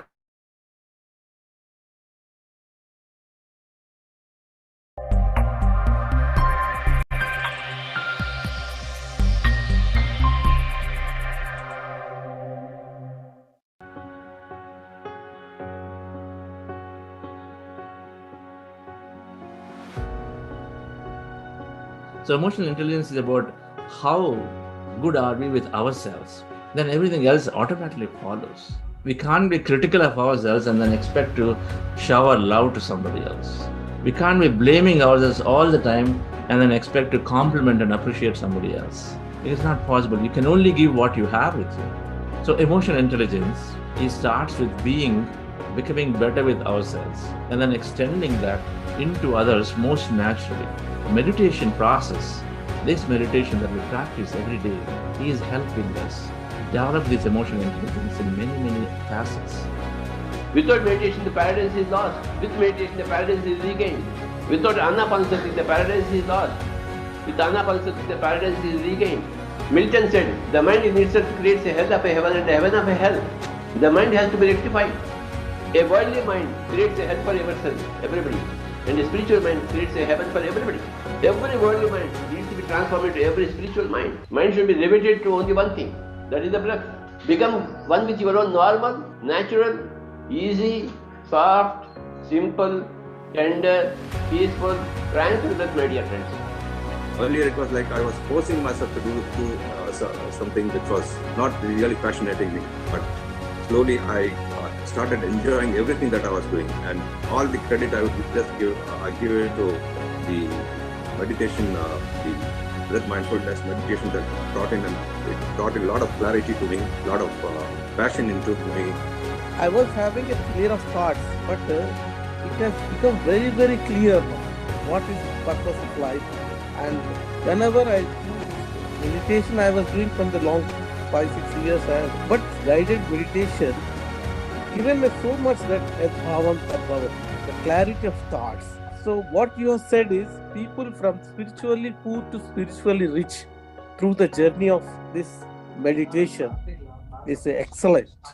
As a teen, I went through a lot of things, stress, depression, anxiety, because of exams and getting into the right college.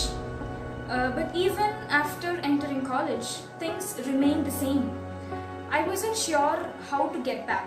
But then, after meditation, things started changing, not at once, but gradually. I started focusing more on what I want. And I started gaining some confidence to face the world. The best thing is my son. I have a great relationship with him now. I used to think that I would actually have to, teach him, right? But today I am become a student. I learn from him every day, and we have become friends. And that itself probably is for anybody is a great accomplishment. Meditation has definitely helped me there.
Happy morning, everybody.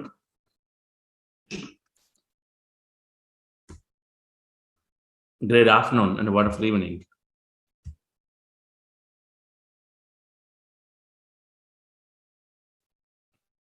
We are into self-awareness. We are into emotional intelligence, understanding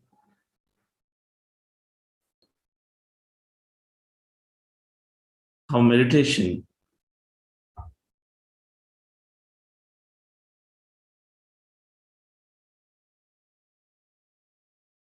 is enhancing this core capability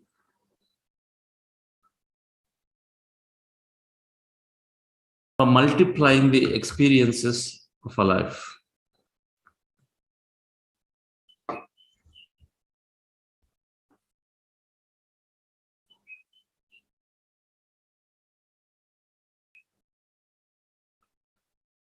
With passion, with intelligence, we have the strength to start something. We have strength to dream something. We initiate it. We can take it forward. But like anything that requires, anything large that requires energies of multiple people, emotional intelligence is necessary.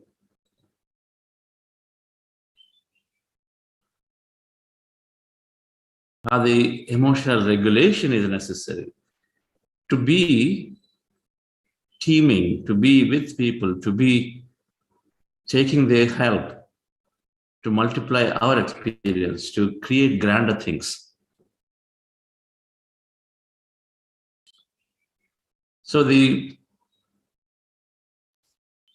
meditation is establishing this emotional regulation, and meditation is increasing the emotional intelligence.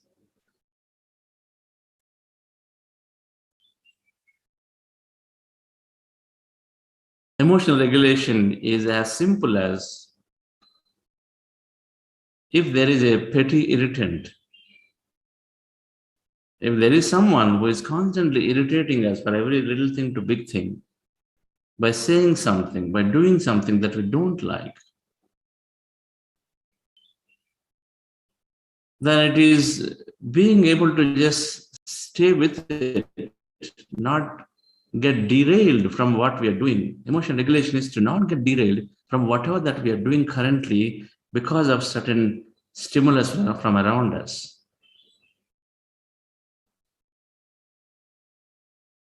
If someone said something, we get derailed from what we are doing, and then we take that and we go into that world. If you see suddenly a street fight while driving, we get derailed from what we are doing and then either pull off and to see it, or while driving we talk about it, derailing what we are doing at that point. We change our conversation or change the way we feel. Emotional regulation is to be in the current task without getting derailed.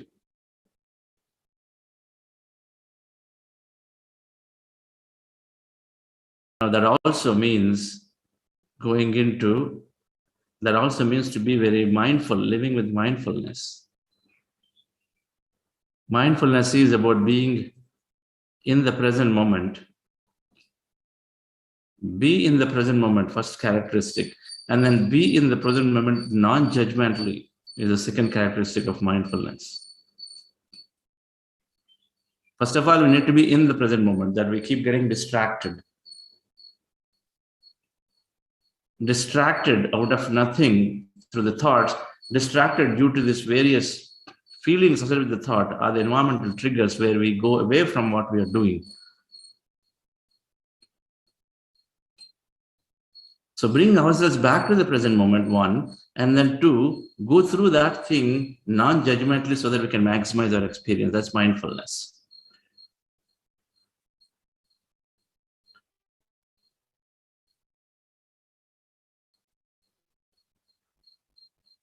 So to bringing ourselves back to the present moment is to have the right level of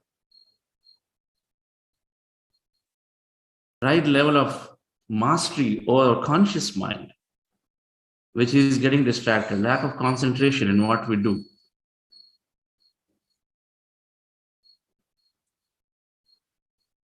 The second is to be non-judgmental. We have to detach ourselves from the past experience, subconscious mind mostly. And so we understood last week during the program that our concentration is increasing with meditation, our distractions are getting lesser, and then our subconscious, of course, we're working on it. We're working on every day's meditation. We're working on detaching from the past experiences.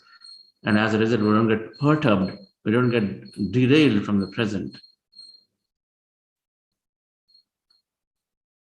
So mindfulness is to going through our present experience, our current experience in the present moment, be in the present moment so that you can give your energy focus onto what you're doing right now, and then be non-judgmental so that you do not wear a colored lens to go through it.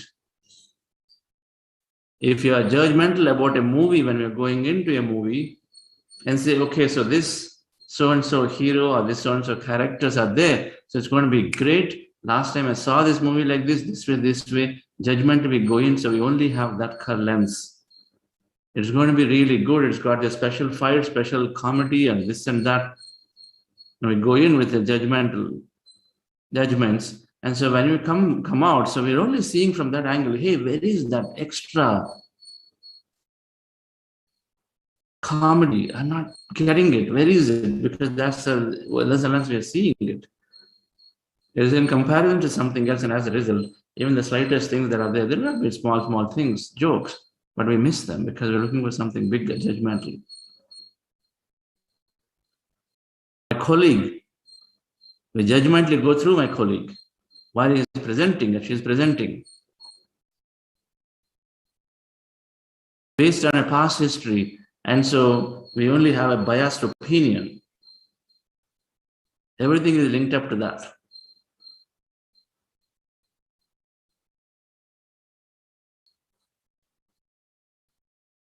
My husband gives comments about how the food is, the taste is. So there is a past opinion that regularly is giving that. So today, the moment they open up and say, today the food is okay. So already judgmental. It'll already go. So whatever, even the little bit they say, we're ready to already conclude that, okay, they're opening the mouth to say something against us, potentially. Non-judgmental awareness is to be going through that experience as is, as if you're meeting that person for the first time, as if you're sitting through a review of your project for the first time, each time you sit. That is the answer, as if you're doing it for the first time, so that we erase the history of the past, and then we sit down and say, what's new? What's new here? Because people can change overnight, right? It only takes a split second for someone to change completely. The realization can come in. Then what am I doing? Why do you have to fight? Why do you have to exploit? Why do you have to override somebody? Why do you have to control somebody? All of these realizations can come suddenly out of nowhere, particularly those who are meditating. The moment you have one single bliss experience, one single transcendental experience, that is sufficient for us to feel that we are connected with everything else. So friends, meditation is developing core, as part of emotional intelligence. This first thing is awareness. Awareness, self-awareness, expression, sort of 5 things. But that awareness is leading us to this concept of mindfulness, to live our life mindfully, non-judgmentally, in the present moment.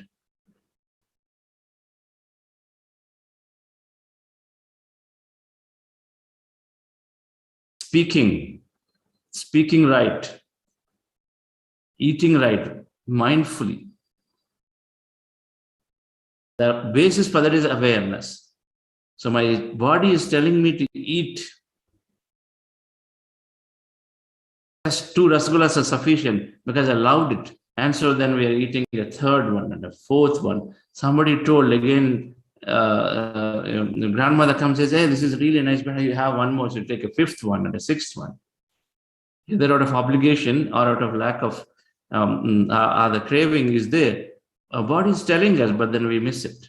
Mindfulness is to pay sensitive to the body needs and then eat a food mindfully, chew it.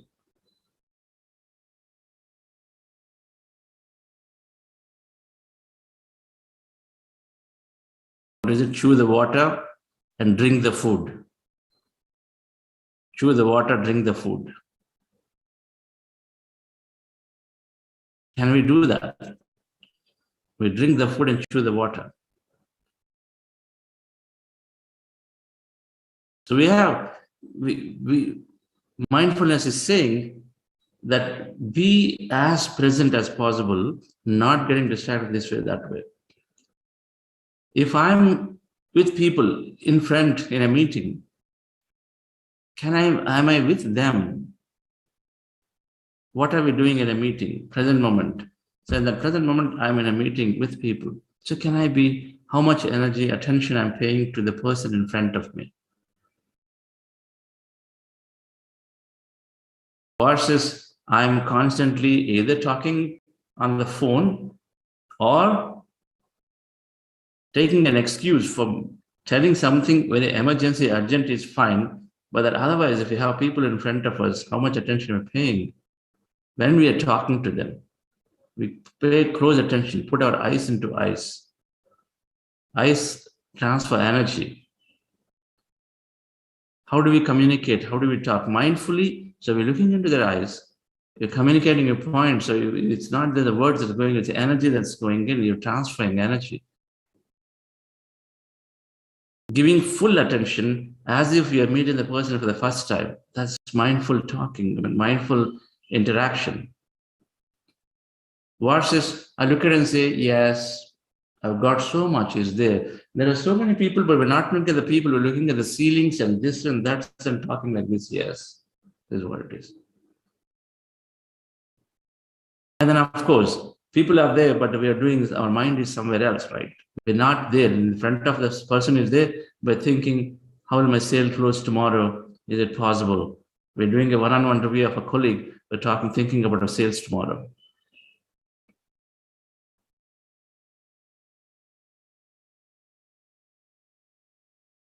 We be with the people in the meetings, we give a full attention, energy to them. When we give a full attention, we are maximizing, we are discovering, so we don't miss on things that they're telling us, right? When they're telling us, sharing us, then we are non-judgmental in what they're talking about. That is the giving their full attention, looking into them, and no wandering of thinking something else, neither are the judgments, and then stay with them. Mindfulness interactions. Mindful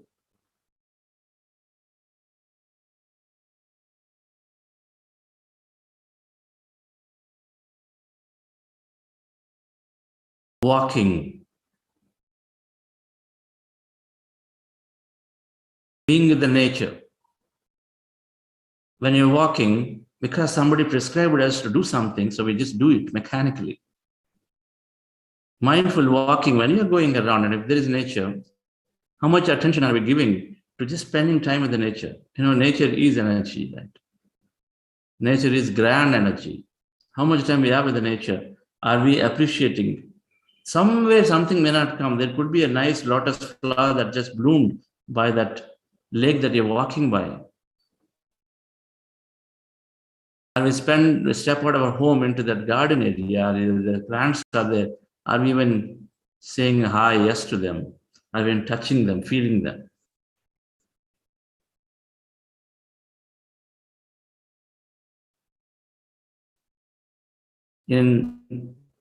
The plants have emotions. Now I've experienced this Damano community in Italy. They're a spiritual community. So they've developed some technology, and I'm sure that many more have developed now. So when you apply these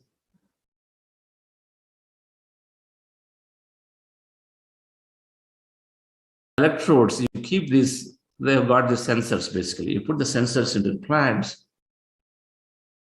and then you start listening to what's coming out of that sensors. They're producing some kind of frequency, energy frequency, and it translates to some music. So when you play in a hall, nice music, loving, soothing, calm, peaceful music, the music that is coming out of the plants in synchronization response to that is melodious and beautiful. And there's actually some music is there. That means they're appreciating, they're loving it. Through the sensors, they pull the information. When you stop or when you change the music to something loud, not very coherent, so they stopped, or the sounds we get is also totally incoherent. At Pyramid Valley, this is we've seen this. They visited Pyramid Valley and we do this annual events, spiritual science events. So they have these emotions, and we all have heard or might have read or done our research. So when we are there and then feeling, touching them, appreciating the beauty of them, saying something to them,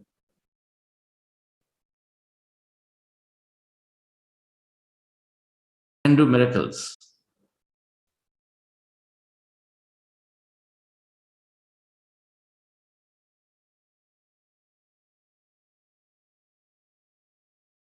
We routinely talk to the plants in our gardens. They're always very vibrant. We see that. Sometimes you don't talk to them, you don't see them, something is far away. There's also change. So being with the nature, being with the plants, communication, because it's more than that. One must read these books of anesthesia. This Tarjan lady, spiritual master, living in Russian Siberian forest, is talking about, in that book, Vladimir talks about how the plants in his garden, every day he steps out, there is some those plants are there. They're just waiting to be touched by us, waiting to receive that love. And in these books, Anashiza talks about if you do it right with the plants, they're always receiving a frequency that matches your energy, vibration frequency, and they make stuff, whether the leaves, the nut, the flowers, they make stuff that is in tune with your frequency, and so you use that. And all the health challenges are gone. Anesthesia, they talk about the power of these plants that are there. They're not just there as greenery. They actually are tuning in to the frequency of the master who is there, who is growing with them. And then they synthesize that frequency of stuff into the things they produce. So then we get better, we get healed, the healing power of them. But all of this happens when we interact with the plants. So being present moment, that's a different topic. But being present in the present moment, with living with nature, spending time. Not as glamour. I got this great ancient temple next to me, my home. Walk through it on the phone, you'll tell 100 times, okay, this is a 1,000-year-old temple. But have you ever stepped into it? And then a 1,000-year-old temple can have huge amount of energy. Step into it, then sit down and meditate. Observe the energies of this place. Observe the energies of the hillside energy, condensed energy. So utilize it, looking from that a different angle, being in tune with the nature, and then take that energy and meditate as much as possible. As opposed to merely maybe the backdrop of a nice picture and then keep sending it, right? So that's before meditation. So we become very mindful of the nature around us. We become mindful of the people around us. We become non-judgmentally doing every action. Driving becomes beautiful in Bangalore traffic or New York downtown. it no longer becomes that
right. Sorry about that. So let's go into our meditation once again.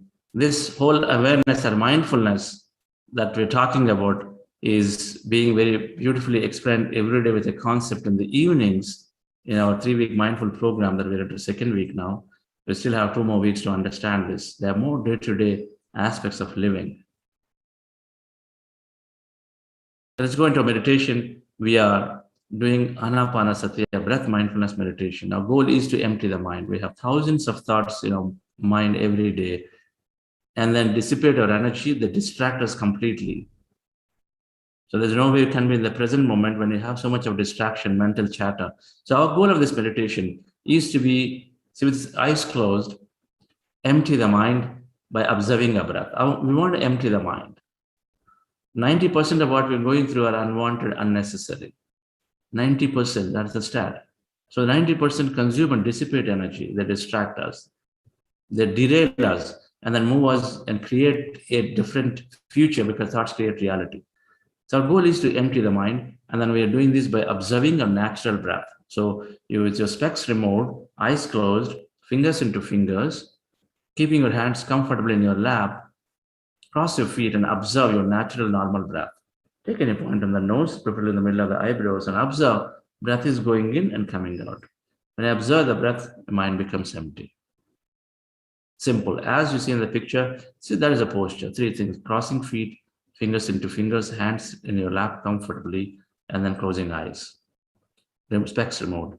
And observe your breath, natural breath. No forceful inhalation or exhalation.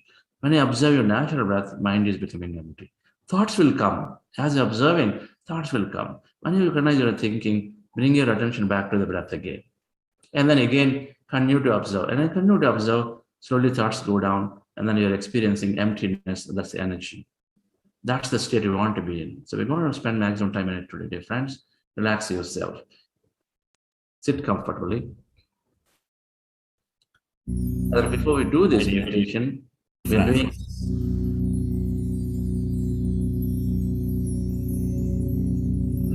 activation process for the guidance. Keep your hands on your chest area.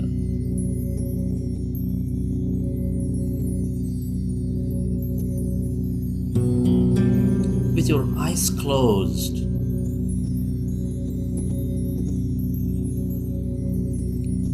Rest your attention on your breath and on your sacred heart.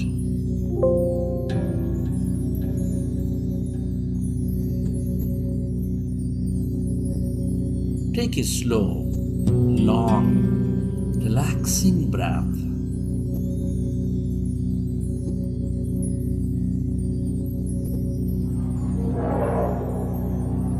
And can you feel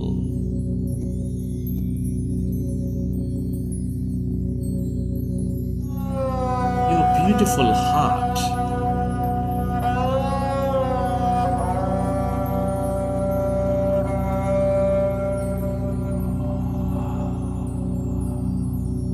Breathe more.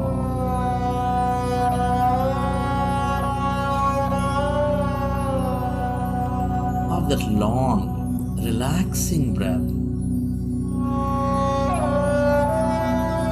And feel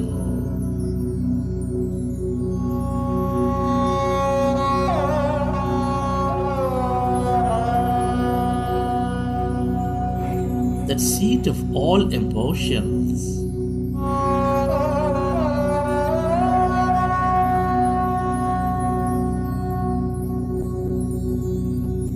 Which is binding all life with its love energy.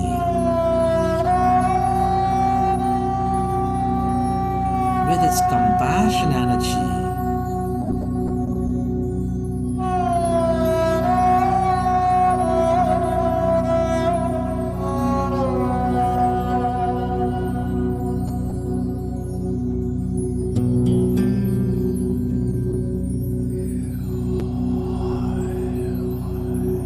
Can you feel the love, compassion,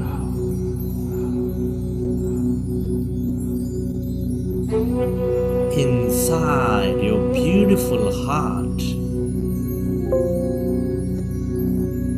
Relive a moment from your life of love, of compassion.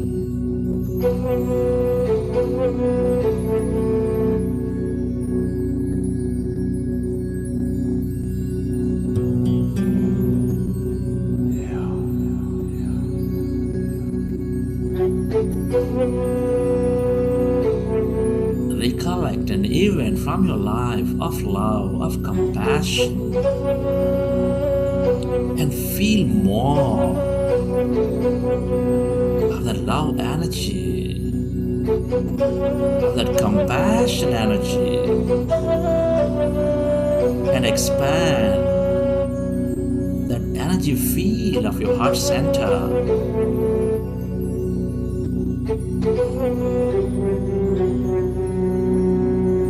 Where your attention goes, there the energy flows.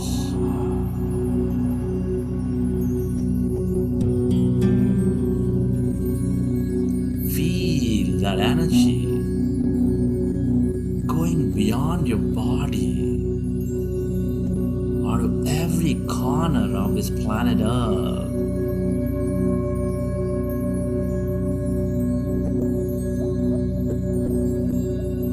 All life is connected deep inside with specks of energy, intricately connected in this quantum entanglement.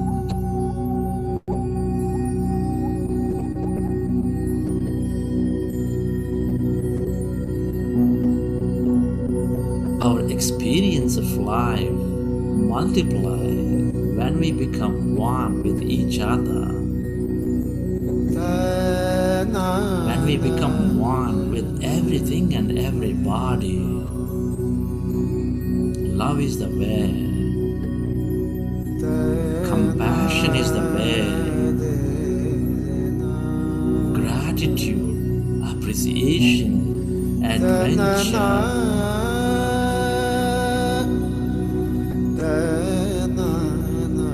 Are all the ways to become one with everything again. Feel.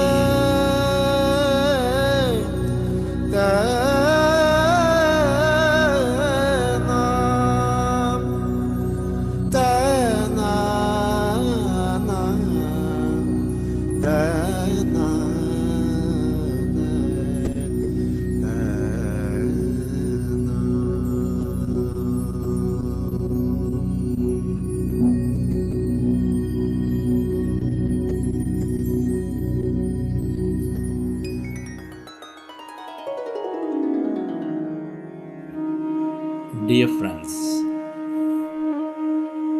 let's go into breath mindfulness meditation. Your fingers into fingers. Rest your hands comfortably in your lap with your eyes closed. Observe your normal, natural in-breath and the out-breath, dear friends.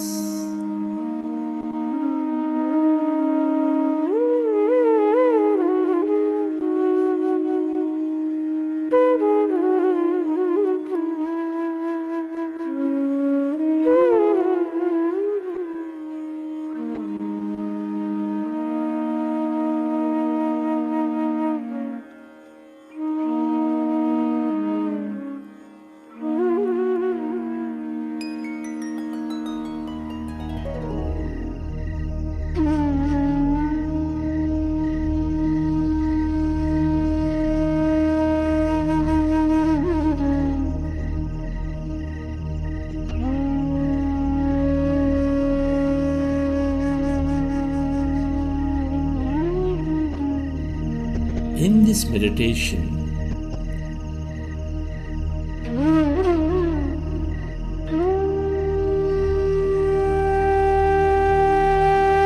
we observe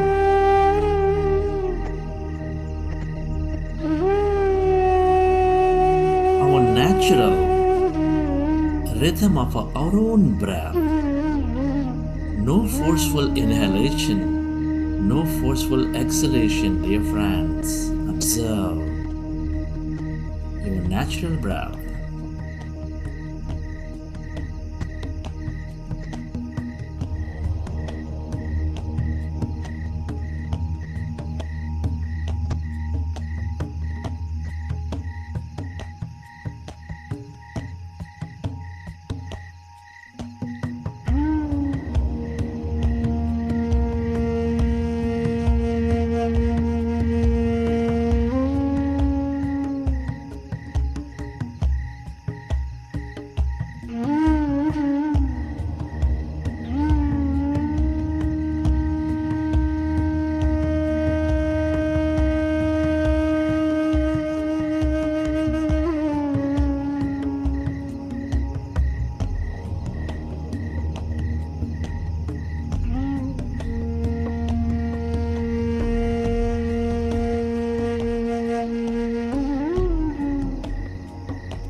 Be with your breath.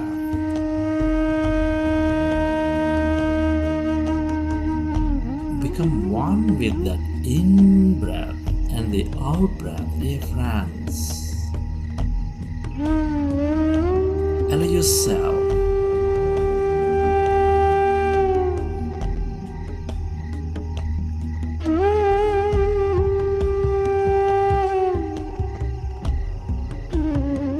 to observe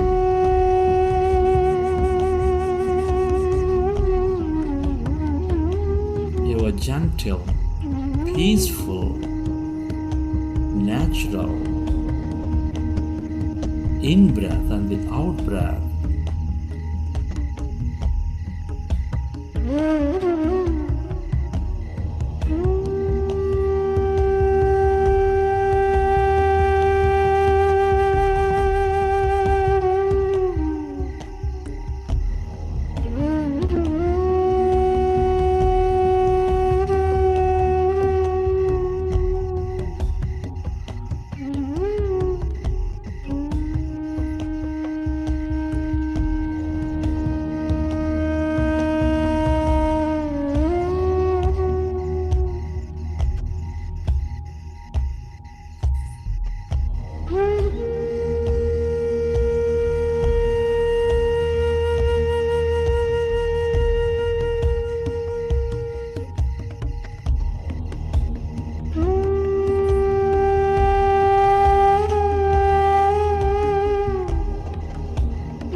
When we observe our breath,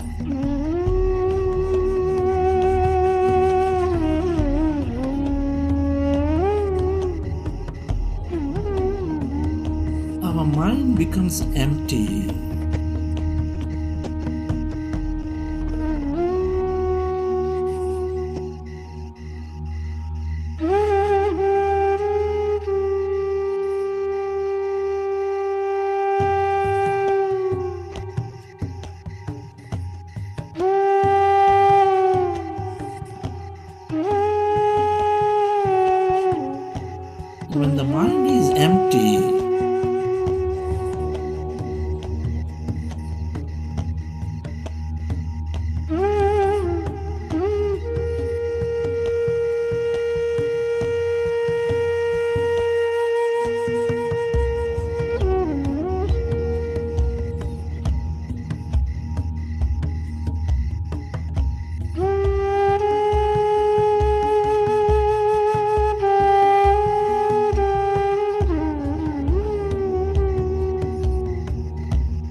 we slowly experience that emptiness,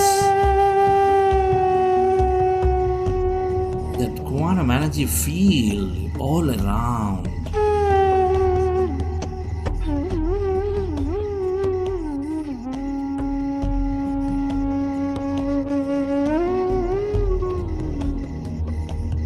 Be with your breath.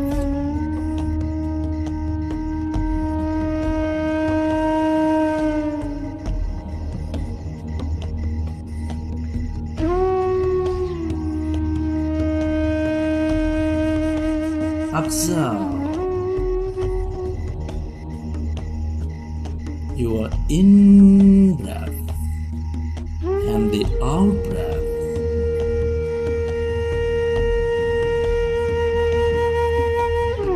It's natural to have thoughts, and you recognize gently come back to observing the breath.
Be with your breath.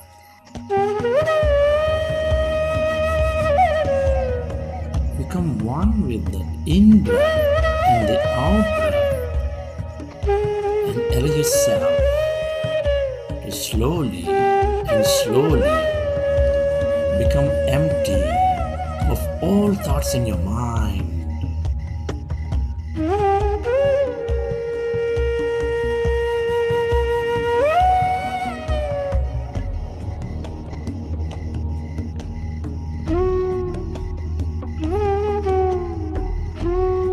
As your mind is becoming empty, can you feel any sensations in your body?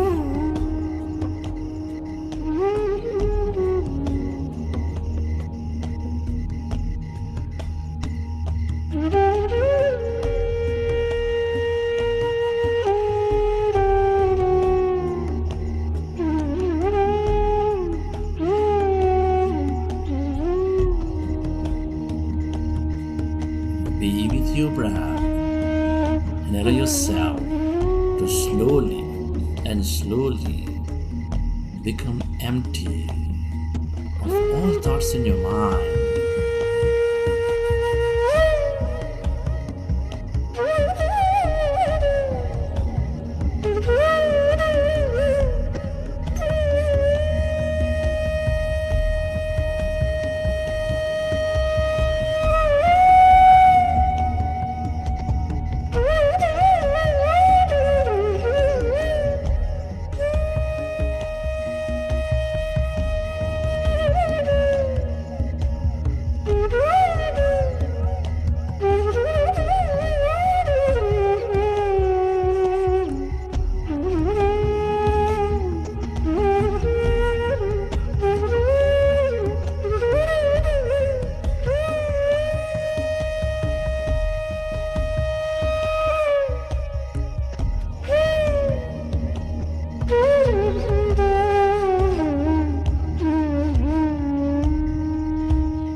Allow yourself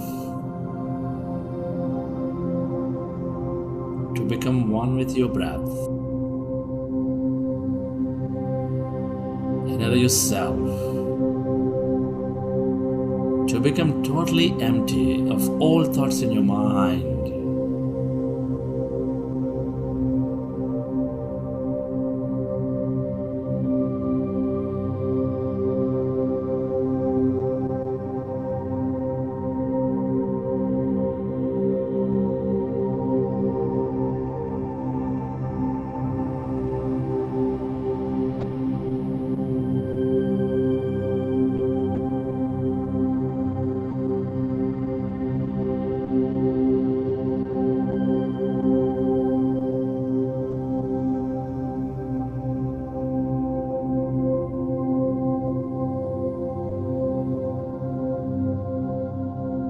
And as your mind is empty, can you find that emptiness inside of you, all around you?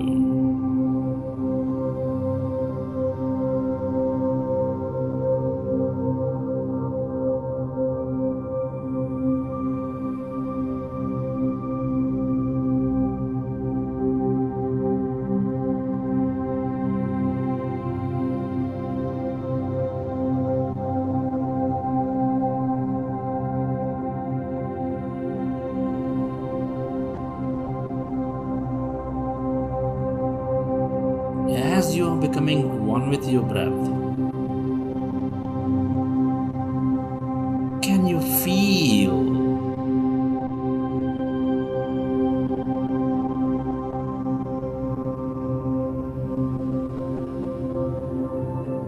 any sensations in your body?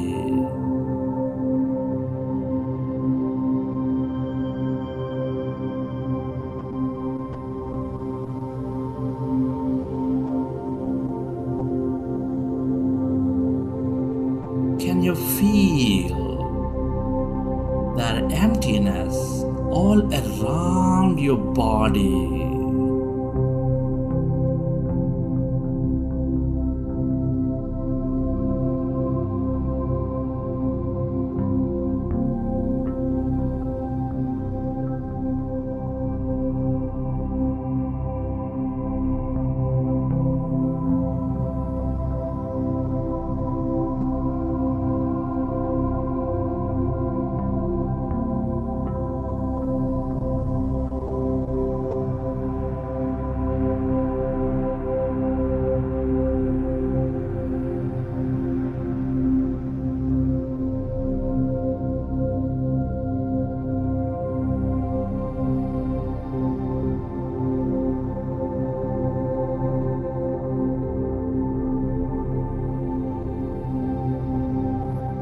Tell yourself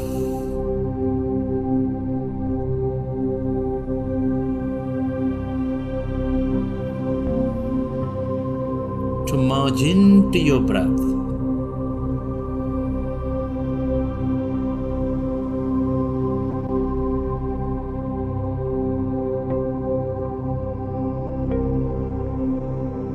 And become one with that emptiness where there is no body, where there is no thing, no one, in no place and no time.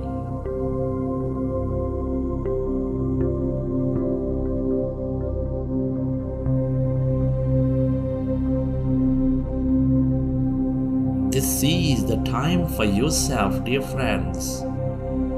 Tell yourself to invest your attention and energy onto your breath and slowly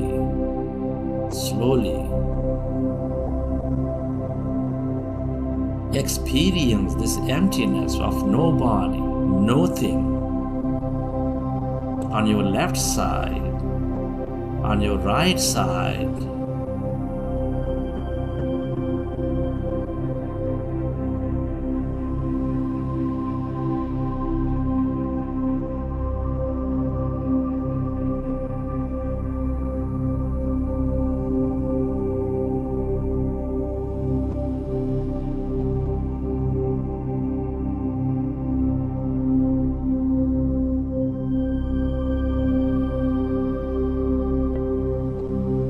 Become aware of that emptiness, of the infinite depth of that emptiness.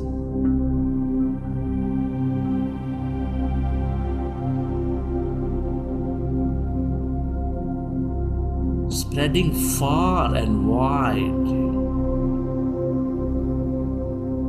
all around you, beyond your body, beyond your room,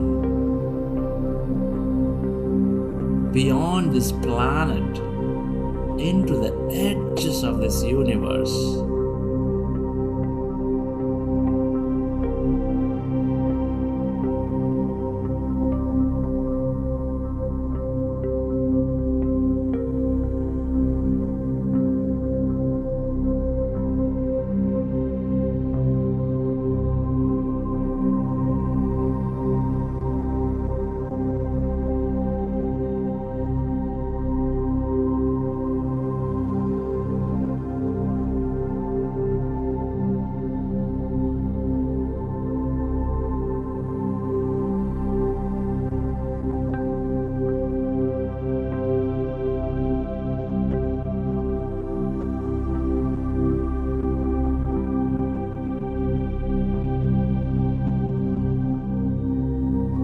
all emptiness is energy.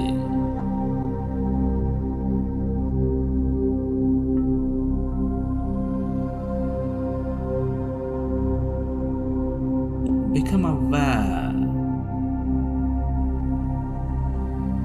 of that unlimited energy in this quantum field of infinite possibilities and opportunities.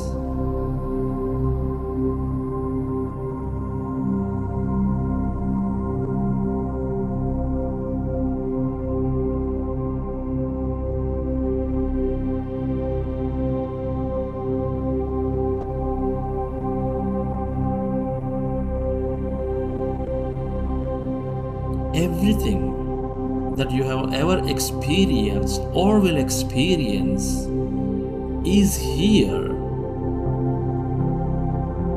in this field as energy, waiting to happen into a physical reality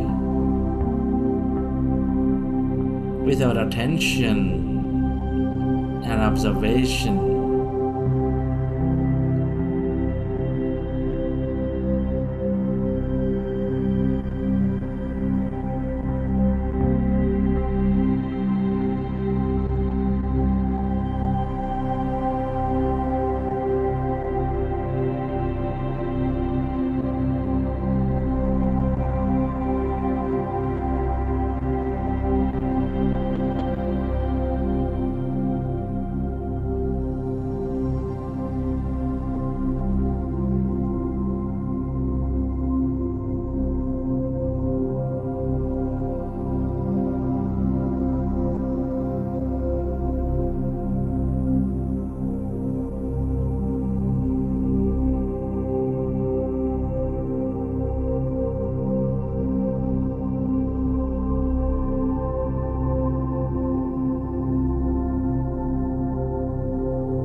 Stay aware of this emptiness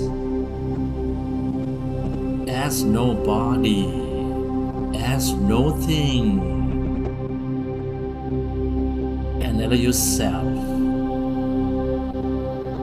to connect into this energy of healing, of mystic, of miracles, of love, of empowerment,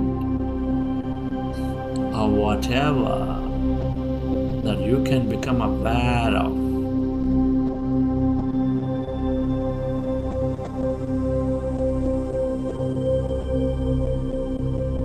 And allow yourself to stay connected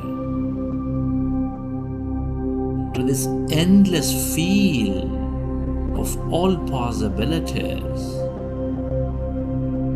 this infinite blackness, darkness, void of nobody, of nothing.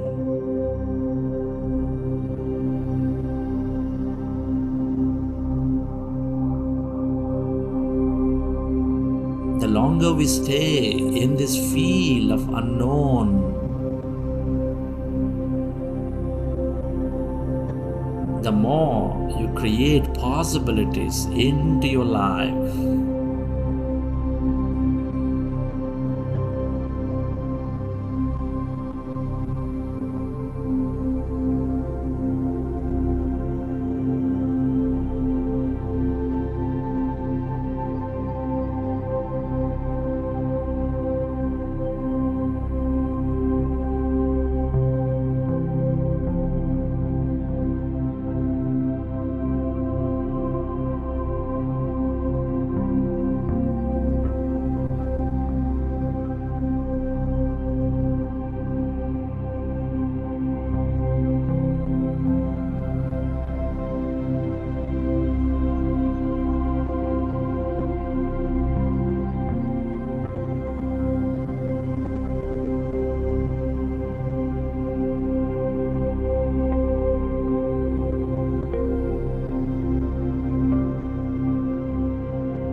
yourself.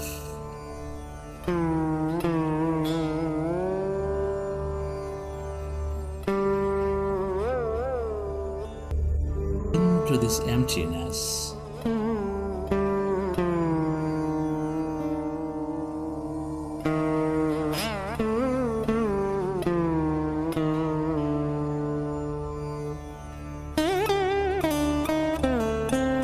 Where everything is connected to everything else.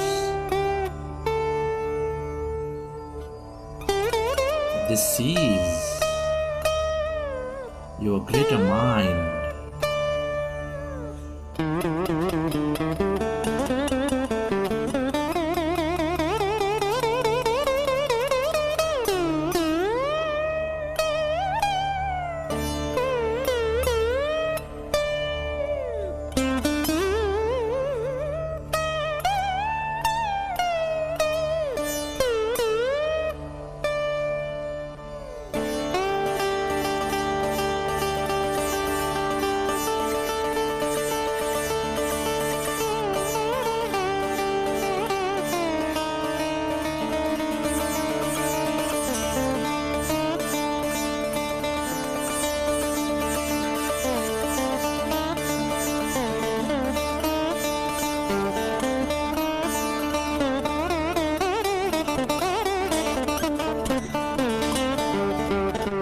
Go deeper and deeper.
Friends,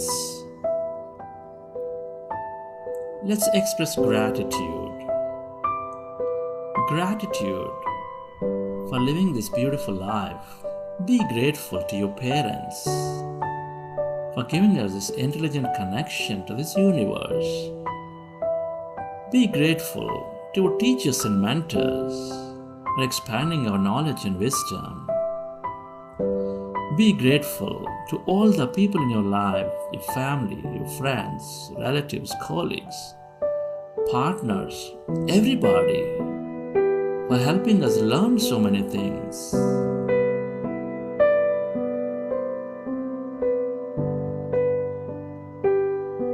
Be grateful to this grand nature, to the animals, the birds, the fish, all the planets and stars, for inspiring that awe in us every moment and being that mystical energy into our lives.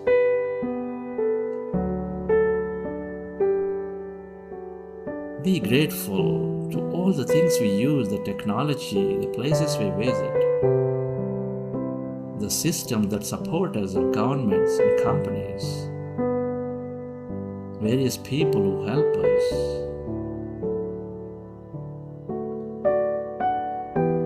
Be grateful to yourself for caring for you, for caring for others, for allowing consciousness to explore through you. Be grateful to this intelligent energy field for allowing us to experience so much more in this life.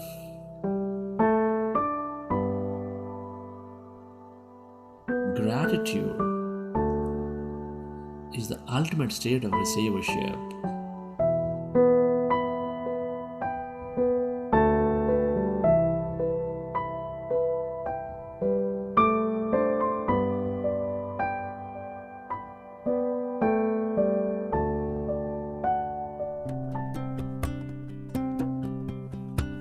Relax your body.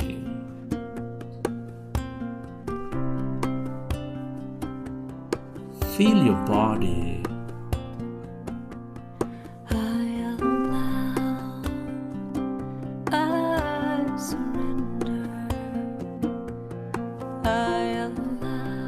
Relax yourself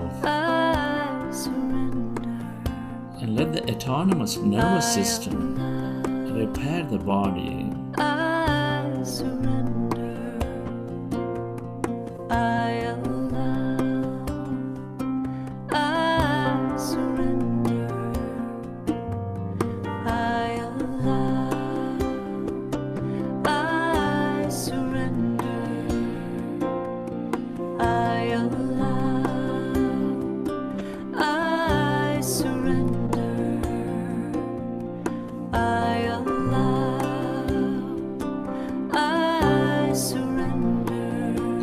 And as you relax,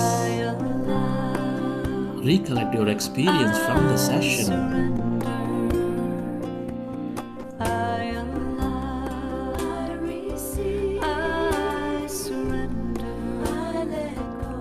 How did you feel? What have you seen?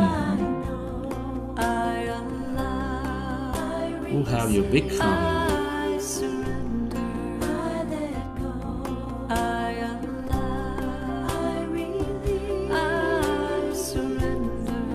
And whenever you're ready, you can keep your hands on your eyes for 5 seconds and then open your eyes.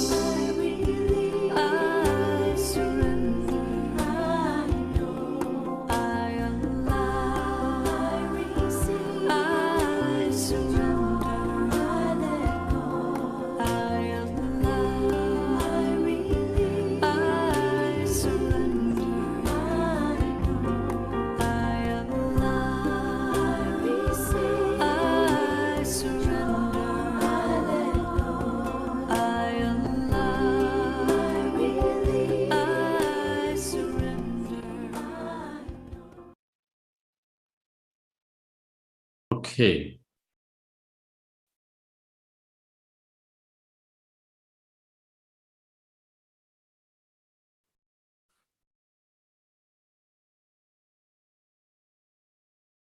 Hope you enjoyed the session.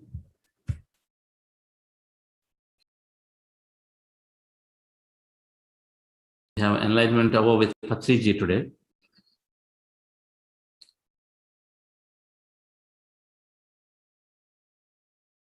Sa will join at 7:30. So the link will be posted. If you want to interact directly, then we need to go to that Zoom and join there. Otherwise, you can be here.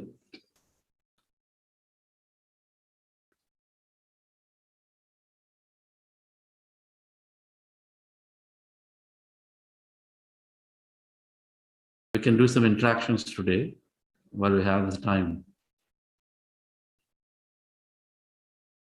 I'm now missing Q&A or interactions with Patriji's session.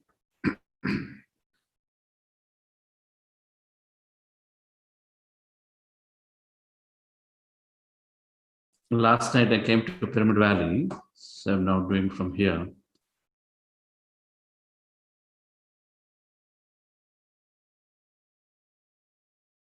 There are so many meditation service projects going that Patriji is leading.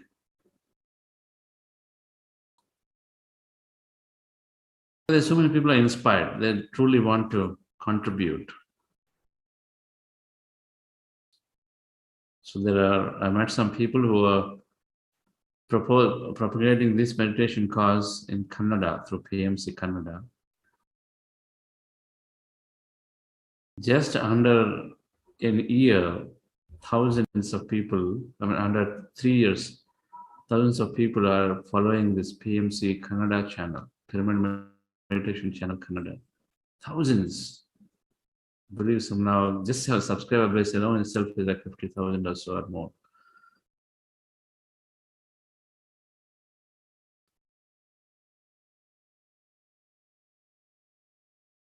Yes. Shall we do some Q&A? Yes, sir. We have Kora Krishnamurthy garu. Can you please? Yeah. Go ahead, sir. Yeah. Good morning, ma'am.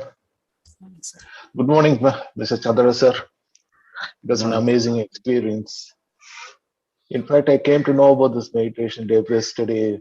We had a get together with my friends from Coimbatore, Mr. Ravi, and he was telling me that he's experienced this meditation, and Sir S.V. Balasubramanian sir and Karthikeyan sir, they have been experiencing and they are sharing their thoughts. I've been doing meditation for the past maybe from 1999, but it was a shorter duration meditation, but I wasn't into any particular practice. But from 2009, I've been practicing Ramchandra Machine heartfulness meditation. But then this Buddha Vipassana meditation I've been hearing, I wanted to practice from a long time. And my daughter, she attended this program in Tiruvannamalai, that ashram. She did that 11 days course, Vipassana. She's an architect and she's just 24 years old. And she went through the program and we were just interacting about the program, and it's an amazing experience. But due to my business commitments, I can't spare 11 full days in an ashram. And another thing, it'll be too hectic for me. That's what I was thinking. Then by God's grace, I came across this meditation. This amazing experience. Yesterday, I sent a mail and they sent the link. But I started practicing from a stage itself, one hour in the morning and 1 hour in the evening. This 1 hour 15 minutes is the longest session which I have ever done in a meditation. Amazing experience, Chandra sir. And your introduction speech was just class. So far, no one has given me an insight into the technical aspects of, or technical, what do you achieve when you do it. Don't expect anything, but things will happen to you. I think that's what has been happening to me for the past so many years, and this I'm able to realize now. Thank you very much, sir. This is a wonderful service you and your team are doing. I think you should spread it worldwide and take it to the real highest level, because this is the need of the hour, especially to the younger generation. Younger generation, I mean the 20 to 30 generation, they are really leading a stressful life, and they need this to manage their stress. Thank you very much, sir. Thank you, ma'am. Wonderful, Krishnamurthy. Where are you from? Calling from? Basically, I'm from Coimbatore, but education, everything was in Coimbatore, but now I settled down at Tirupur for business from 1990. I was in garment exports, and you know about garment exports, delivery schedules and all that. It was a real stressful life. But then I'm 61 plus now. I'm not into any BP tablets or sugar tablets. I was able to manage my health and emotional health, physical health, and mental health because of this, my yoga and meditation. So now I quit garment exports. My children are, I got a son. He did this BTech aerospace from IIT Bombay. Got a daughter. She did architecture from Army School of Architecture, Bangalore. So we are settled in Tirupur. Dad and brother there in Coimbatore. Thank you. True meditation will help us realize that there is no settlement. I'm challenging you to go beyond. There is no settlement. Yeah, there's no settlement. There is a master called Ilchi Lee who wrote, I've decided to live for 120 years. Yes, sir. Because he's aligning to the purpose. And then whatever that we wish, then you can make things happen. So now what happens now? All are settled. They're all into IITs and this and that. So what next? Next. Get them married off. Get them married off. Another 1 or 2 years, get them married off. And me and my wife, we want to go to the spiritual journey. My wife Asha also, she's a yoga practitioner and she does a bit of meditation, but she's not got into regular practice because of her home commitment. Her mother is old and she has to take care of her mother. So the three things that meditation is doing. Yes, so we all come into meditation for various reasons. One is to have a very peaceful, healthy life. The moment we come into the present moment, so we are living that healthy life. When we detach from the past experience, we have to be in the present, so we lead a healthy life. The moment we do that, our health becomes good. Health is not good because of all the past attachments. Then we start thinking, feeling bad, and this and that. So meditation detaches it, but that's only one thing. There are two more things are there. Yes, sir. First one is to live that healthy life, a peaceful life. The second and third are to move the life to a life full of purpose. The second is saying meditation develops that empathy quality. Meditation, a true meditation must develop that oneness among us so that we can see everybody in us, and then so we are with them and then we take care of everybody. Because they develop that empathy, they develop that oneness consciousness. In this meditation, silencing the mind is a small part of it, because that is, yes, really giving, but it is to become one with that consciousness, that energy field that exists, which is that infinitely more powerful. And so the more we are with it, so then the more we realize that we are one, we are beyond the body. And so then we have to be working for the good of everybody else, naturally. The fragrance will have to come. That is the second aspect of meditation, is to develop that empathy so we are with everybody. But then even more beautiful, the third one is that when we're recognizing in meditation that we have that infinitely powerful, infinite potential is there. And so 60 years, nothing, 8 years, nothing, 90 years, nothing, or I finished this, nothing. So we can continue on to do anything that's possible. Basically, we have so much potential that we can experience life to any extent. We drop any limitation. Limitations stop us from experiencing life. So we drop all the limitations that are there.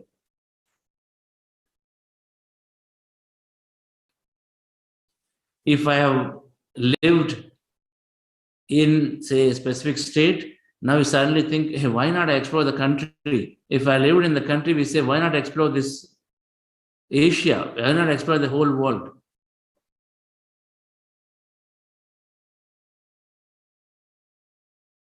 So we keep meditation undoubtedly for anybody, it expands the horizon significantly. So if I'm thinking about $1 million business, then I suddenly think, why can't be 20 million? Just very thought will expand it. That is experiencing that unlimited potential.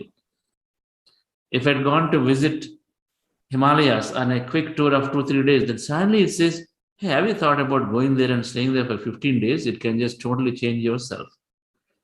It expands the horizon in many directions, and so that we experience that life is unlimited, so we can go on doing things, many things, from one project, 10 projects simultaneously. If I'm running one company, I think, can I run 5 companies? Why not? Creation. Thank you for joining. I really loved your sharing, Krishnamurti. It's so wonderful. And the more we experience consciousness, the more our horizons expand. Yes, sir. Yes, Sushma ji, please go ahead. Okay, I'm Sushma Khandelwal from Delhi.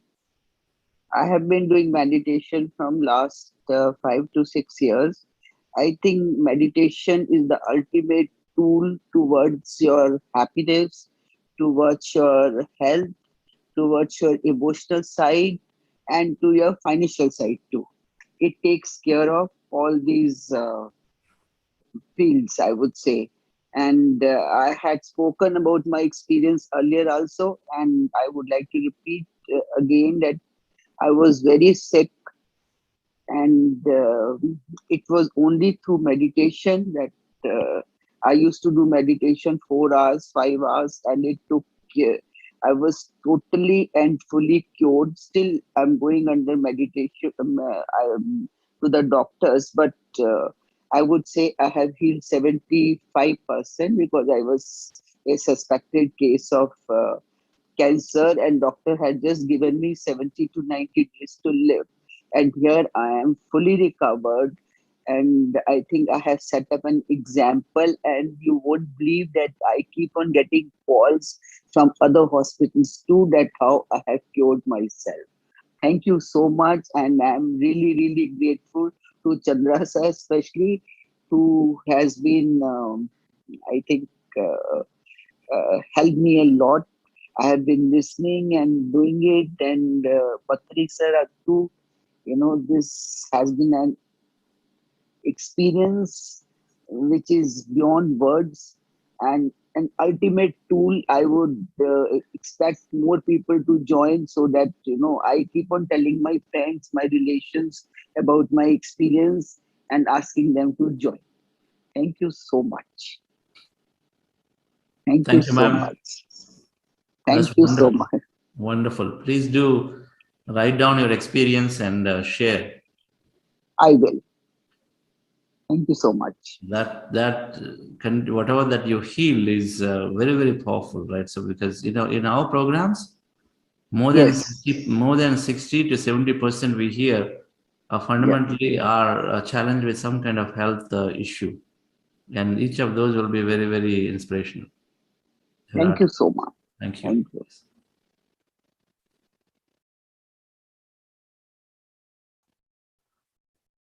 Yes. Anybody else? I think we have some more time, a few more minutes before Patriji joins.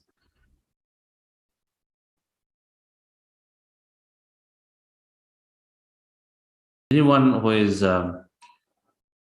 first time or who just joined this week, if you have any questions, we will not explain the intricacies of meditation.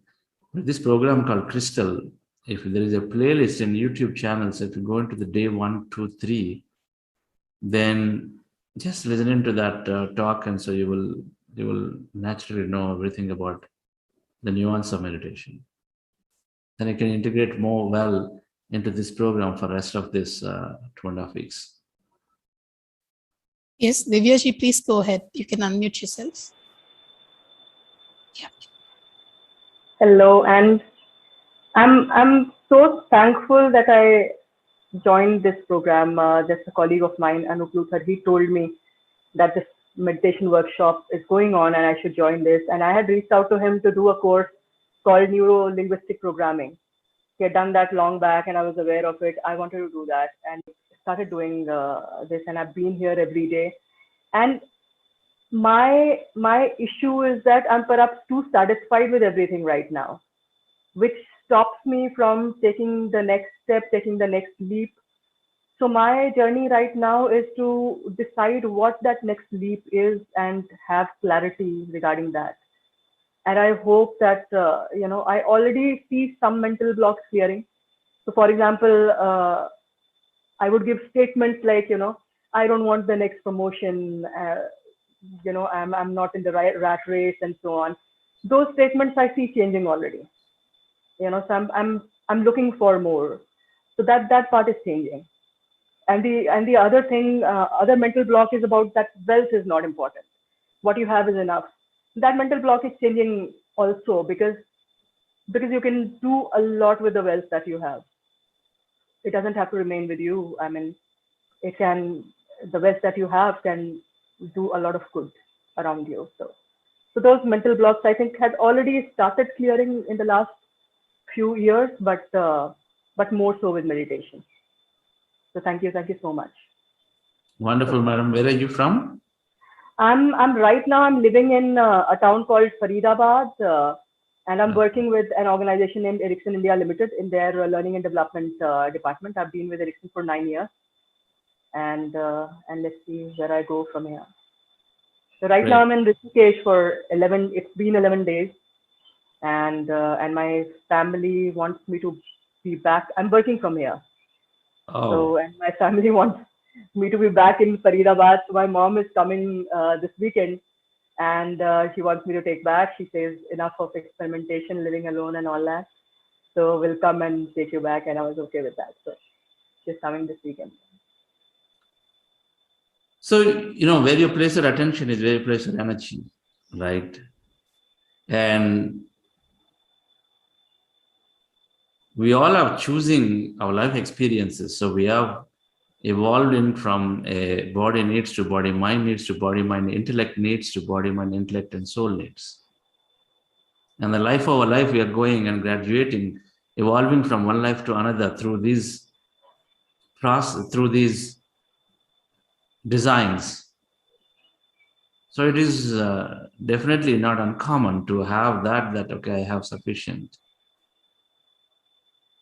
In a true practice, we go after, see, the material is 1% tiny, and the energy, the consciousness is unlimited, and you know that. So, very pleased with attention. So, materially, what comes, we don't reject, because that's what we deserve, it's coming, right? So, we don't reject anything that comes, we don't have to go after material things, because they're so tiny. Whereas we spiritually, we go after anything. We go after asking, because that is this infinite that we explore materially, but then we don't reject. Both are important, right? We don't reject. If things coming in our way, you take it. If somebody is giving me a BMW and saying, Chandra, you drive this, no problem, have it. I don't say, no, fine, it's great. I'm going to love it because the universe is giving something. But we don't go after material things and say, I want it, I want it, I want it, right? So, ma'am, you're spending nice time, right time in Rishikesh, spending and working from Rishikesh is a great idea. Like many people have come and worked out of Pyramid Valley here. We call New Shambhala, beautiful energy. So, like that, choosing an ashram, nothing better than being in an ashram and then working from there. Okay, a brilliant idea. And continue to put our energies. Just like anything, if I put my energies and say, I'm becoming that mystic and I am connecting into this truths of this universe, and then the more you think on this, the more we become that. It has to be that way. Einstein thought more about, hey, what is the existence of this universe? How did it come? So how can I apply the laws? Is there anything that I can do? We keep thinking as the greatest mind explorer, lesser material explorer. So then he started having these equations coming to him and this and that, insights coming.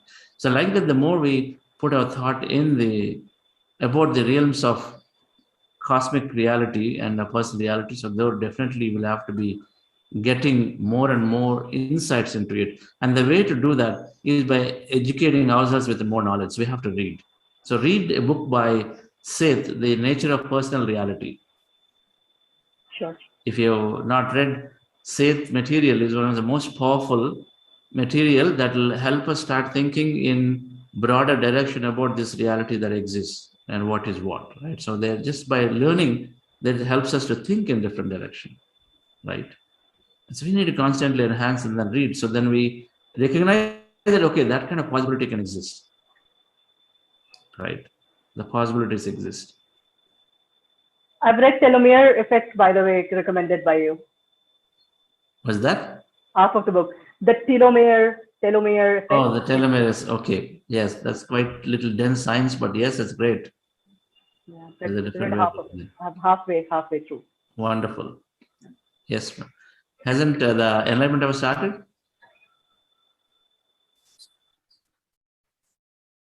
Must have started by now. Sridhar, you have looked at it?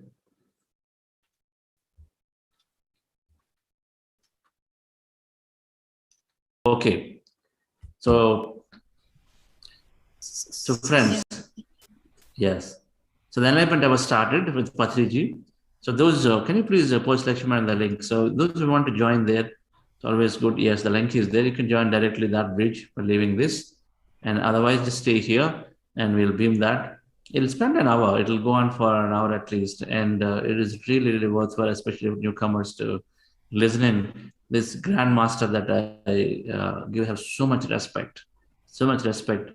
Not because many people are following at all. It is because the simplicity with which the wisdom is given. It's all pure life, common sense wisdom to enhance our life beautifully. Right. Thank you. I'll be going there and joining that. Thank you. And in the year 2015, we started conducting all meditation, Sajjana Sangatya, and many other spiritual activities at our Pyramid Meditation Center, which is located in Batu Tiga, Shah Alam, Selangor. Starting from mid-2020, Patriji's teachings of Anapanasati meditation started to reach many Malaysians, especially through the PMC channels. Presently, all sessions are conducted via Zoom due to the COVID restrictions. We have 5 meditation sessions daily, 4 children meditation sessions on weekdays, 1 Swadhyaya session every Sunday, daily Sajjana Sangatya session in English and Tamil, and once a week Sajjana Sangatya session in Telugu. Thank you to Master Tila and her team for these ongoing Zoom sessions. Finally, from the bottom of our hearts, thank you, Patriji, for coming into our lives and introducing this great, most simple form of meditation. Friends, please join me in welcoming Patriji. Welcome, Patriji. Patriji. Thank you very much. Where is your dad? He's there. Nana, please come in. Yes, Swamiji. Pranam to you, Patriji. Pranam to you, Patriji. We are very happy that we have come one more time onto our Malaysian platform and given our Malaysian masters to share their experience with you, sir. Very, very glad. And as Jabra just mentioned, the activities in Malaysia are going on very, very fine. Sometimes like wildfire, I think, after the Zoom session has come into being, the multimedia, the Zoom media, it has reached many parts of Malaysia, sir, and we're doing very, very well. So now the Malaysian masters are just looking forward to your visit to Malaysia. They are yearning to see you, Patriji. Everything is going on very, very fine, sir. Only that at this moment, I have to share my deep felt condolences to our Dhyana Ratna, Nanda sir, who has left us, who has graduated to the higher worlds. He's always in our hearts. Mr. Nanda Prasad sir is always in our hearts. To me, he's my personal guru and friend to me, because he has been to Malaysia. We took him around, and he's always in our good memories, sir. We have been with him to the Himalaya tour. Great knowledge he shared with me. I had the chance of being with him for nearly two days on a traveling journey to the east coast of Malaysia. We had a wonderful session with him, sir. So we lost a great friend. I know how you feel. He's a great warrior, spiritual warrior for us.